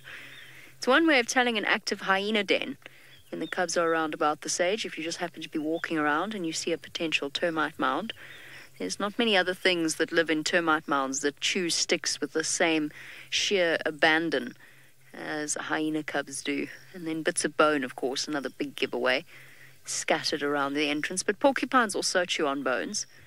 So, you know, you can't go solely off the presence of old bones to confirm that a den is active. What is that? It's a bone, it must be. But it looks odd.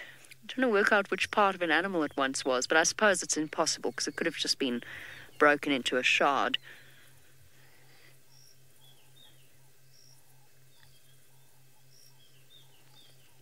All the chewing today.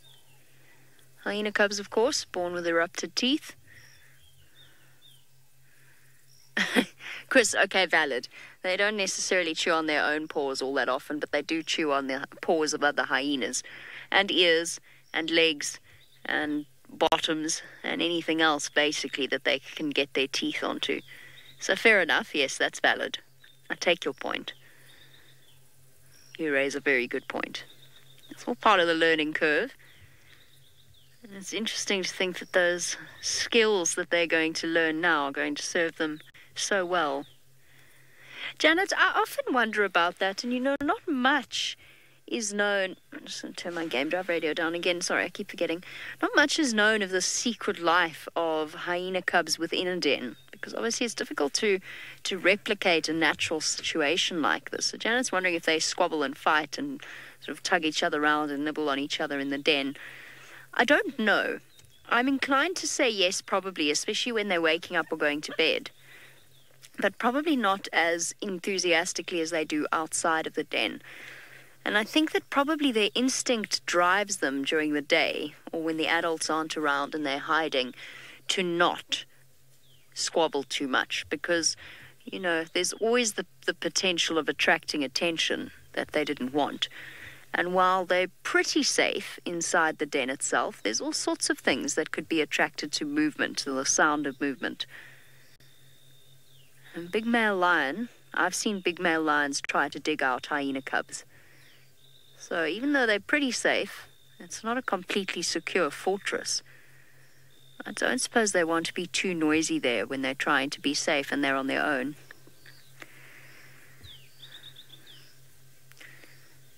Okay, so while our hyena cubs learn to be big and strong and avoid lions, let's go across to said lions with Pat in the Mara.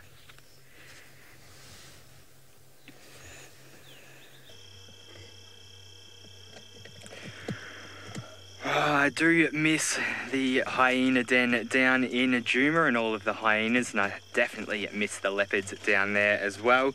But the lions up here are definitely keeping me going, and I just love it being with my Owinos. Now, let's just listen for a little bit while this one chews ever. Oh, cool. Sorry, let's not listen because I'm seeing fire. It looks like fireflies right now. I did not know that we got them out in the Mara. I was just seeing little glowing dots every now and again. That is really cool.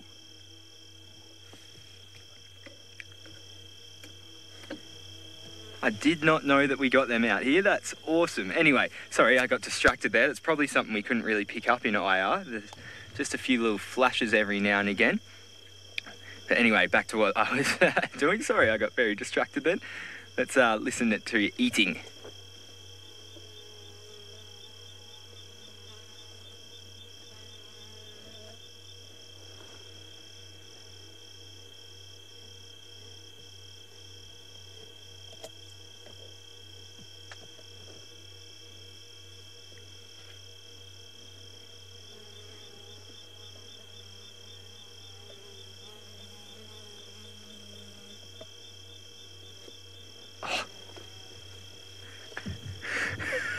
I'm not sure if we would have heard much then over the sounds of flies. They have definitely come and invaded the car, and I'm not sure whether we heard that, but one literally just flew into my head right next to where my microphone sits just there. So you may have even got it. It hit my head so hard I could hear it with my ear. So it was, yeah, there's a lot of flies. Obviously, they were on the giraffe, and now they have noticed the car. I'm just absolutely mesmerised by these fireflies in front of me. Very nice way to round out the night by watching these.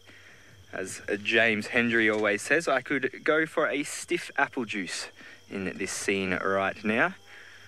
Although I don't think I really want to consume much at all around this smell.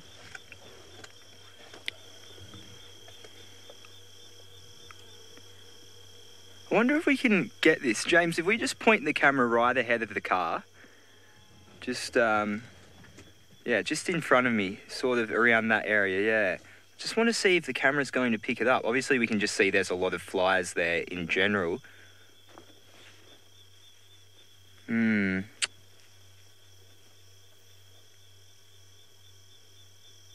not.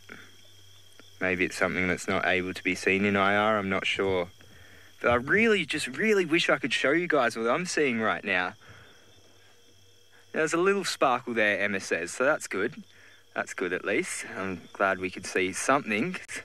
It's one of my favourite things to see because it's something that I don't often get to see. The only other time I've seen fireflies was in Costa Rica a few years ago. Oh, there's one that's sitting right on this blade of grass in front of me, flashing. I wish I could just show you all this. I'm very sorry. I shouldn't be talking about it so much if I can't show you it. Let's focus on the matter at hand, which is the feeding lions, who still gorging themselves. Well, I can't quite show you the beautiful sights that I'm having, but Jamie Patterson most definitely can.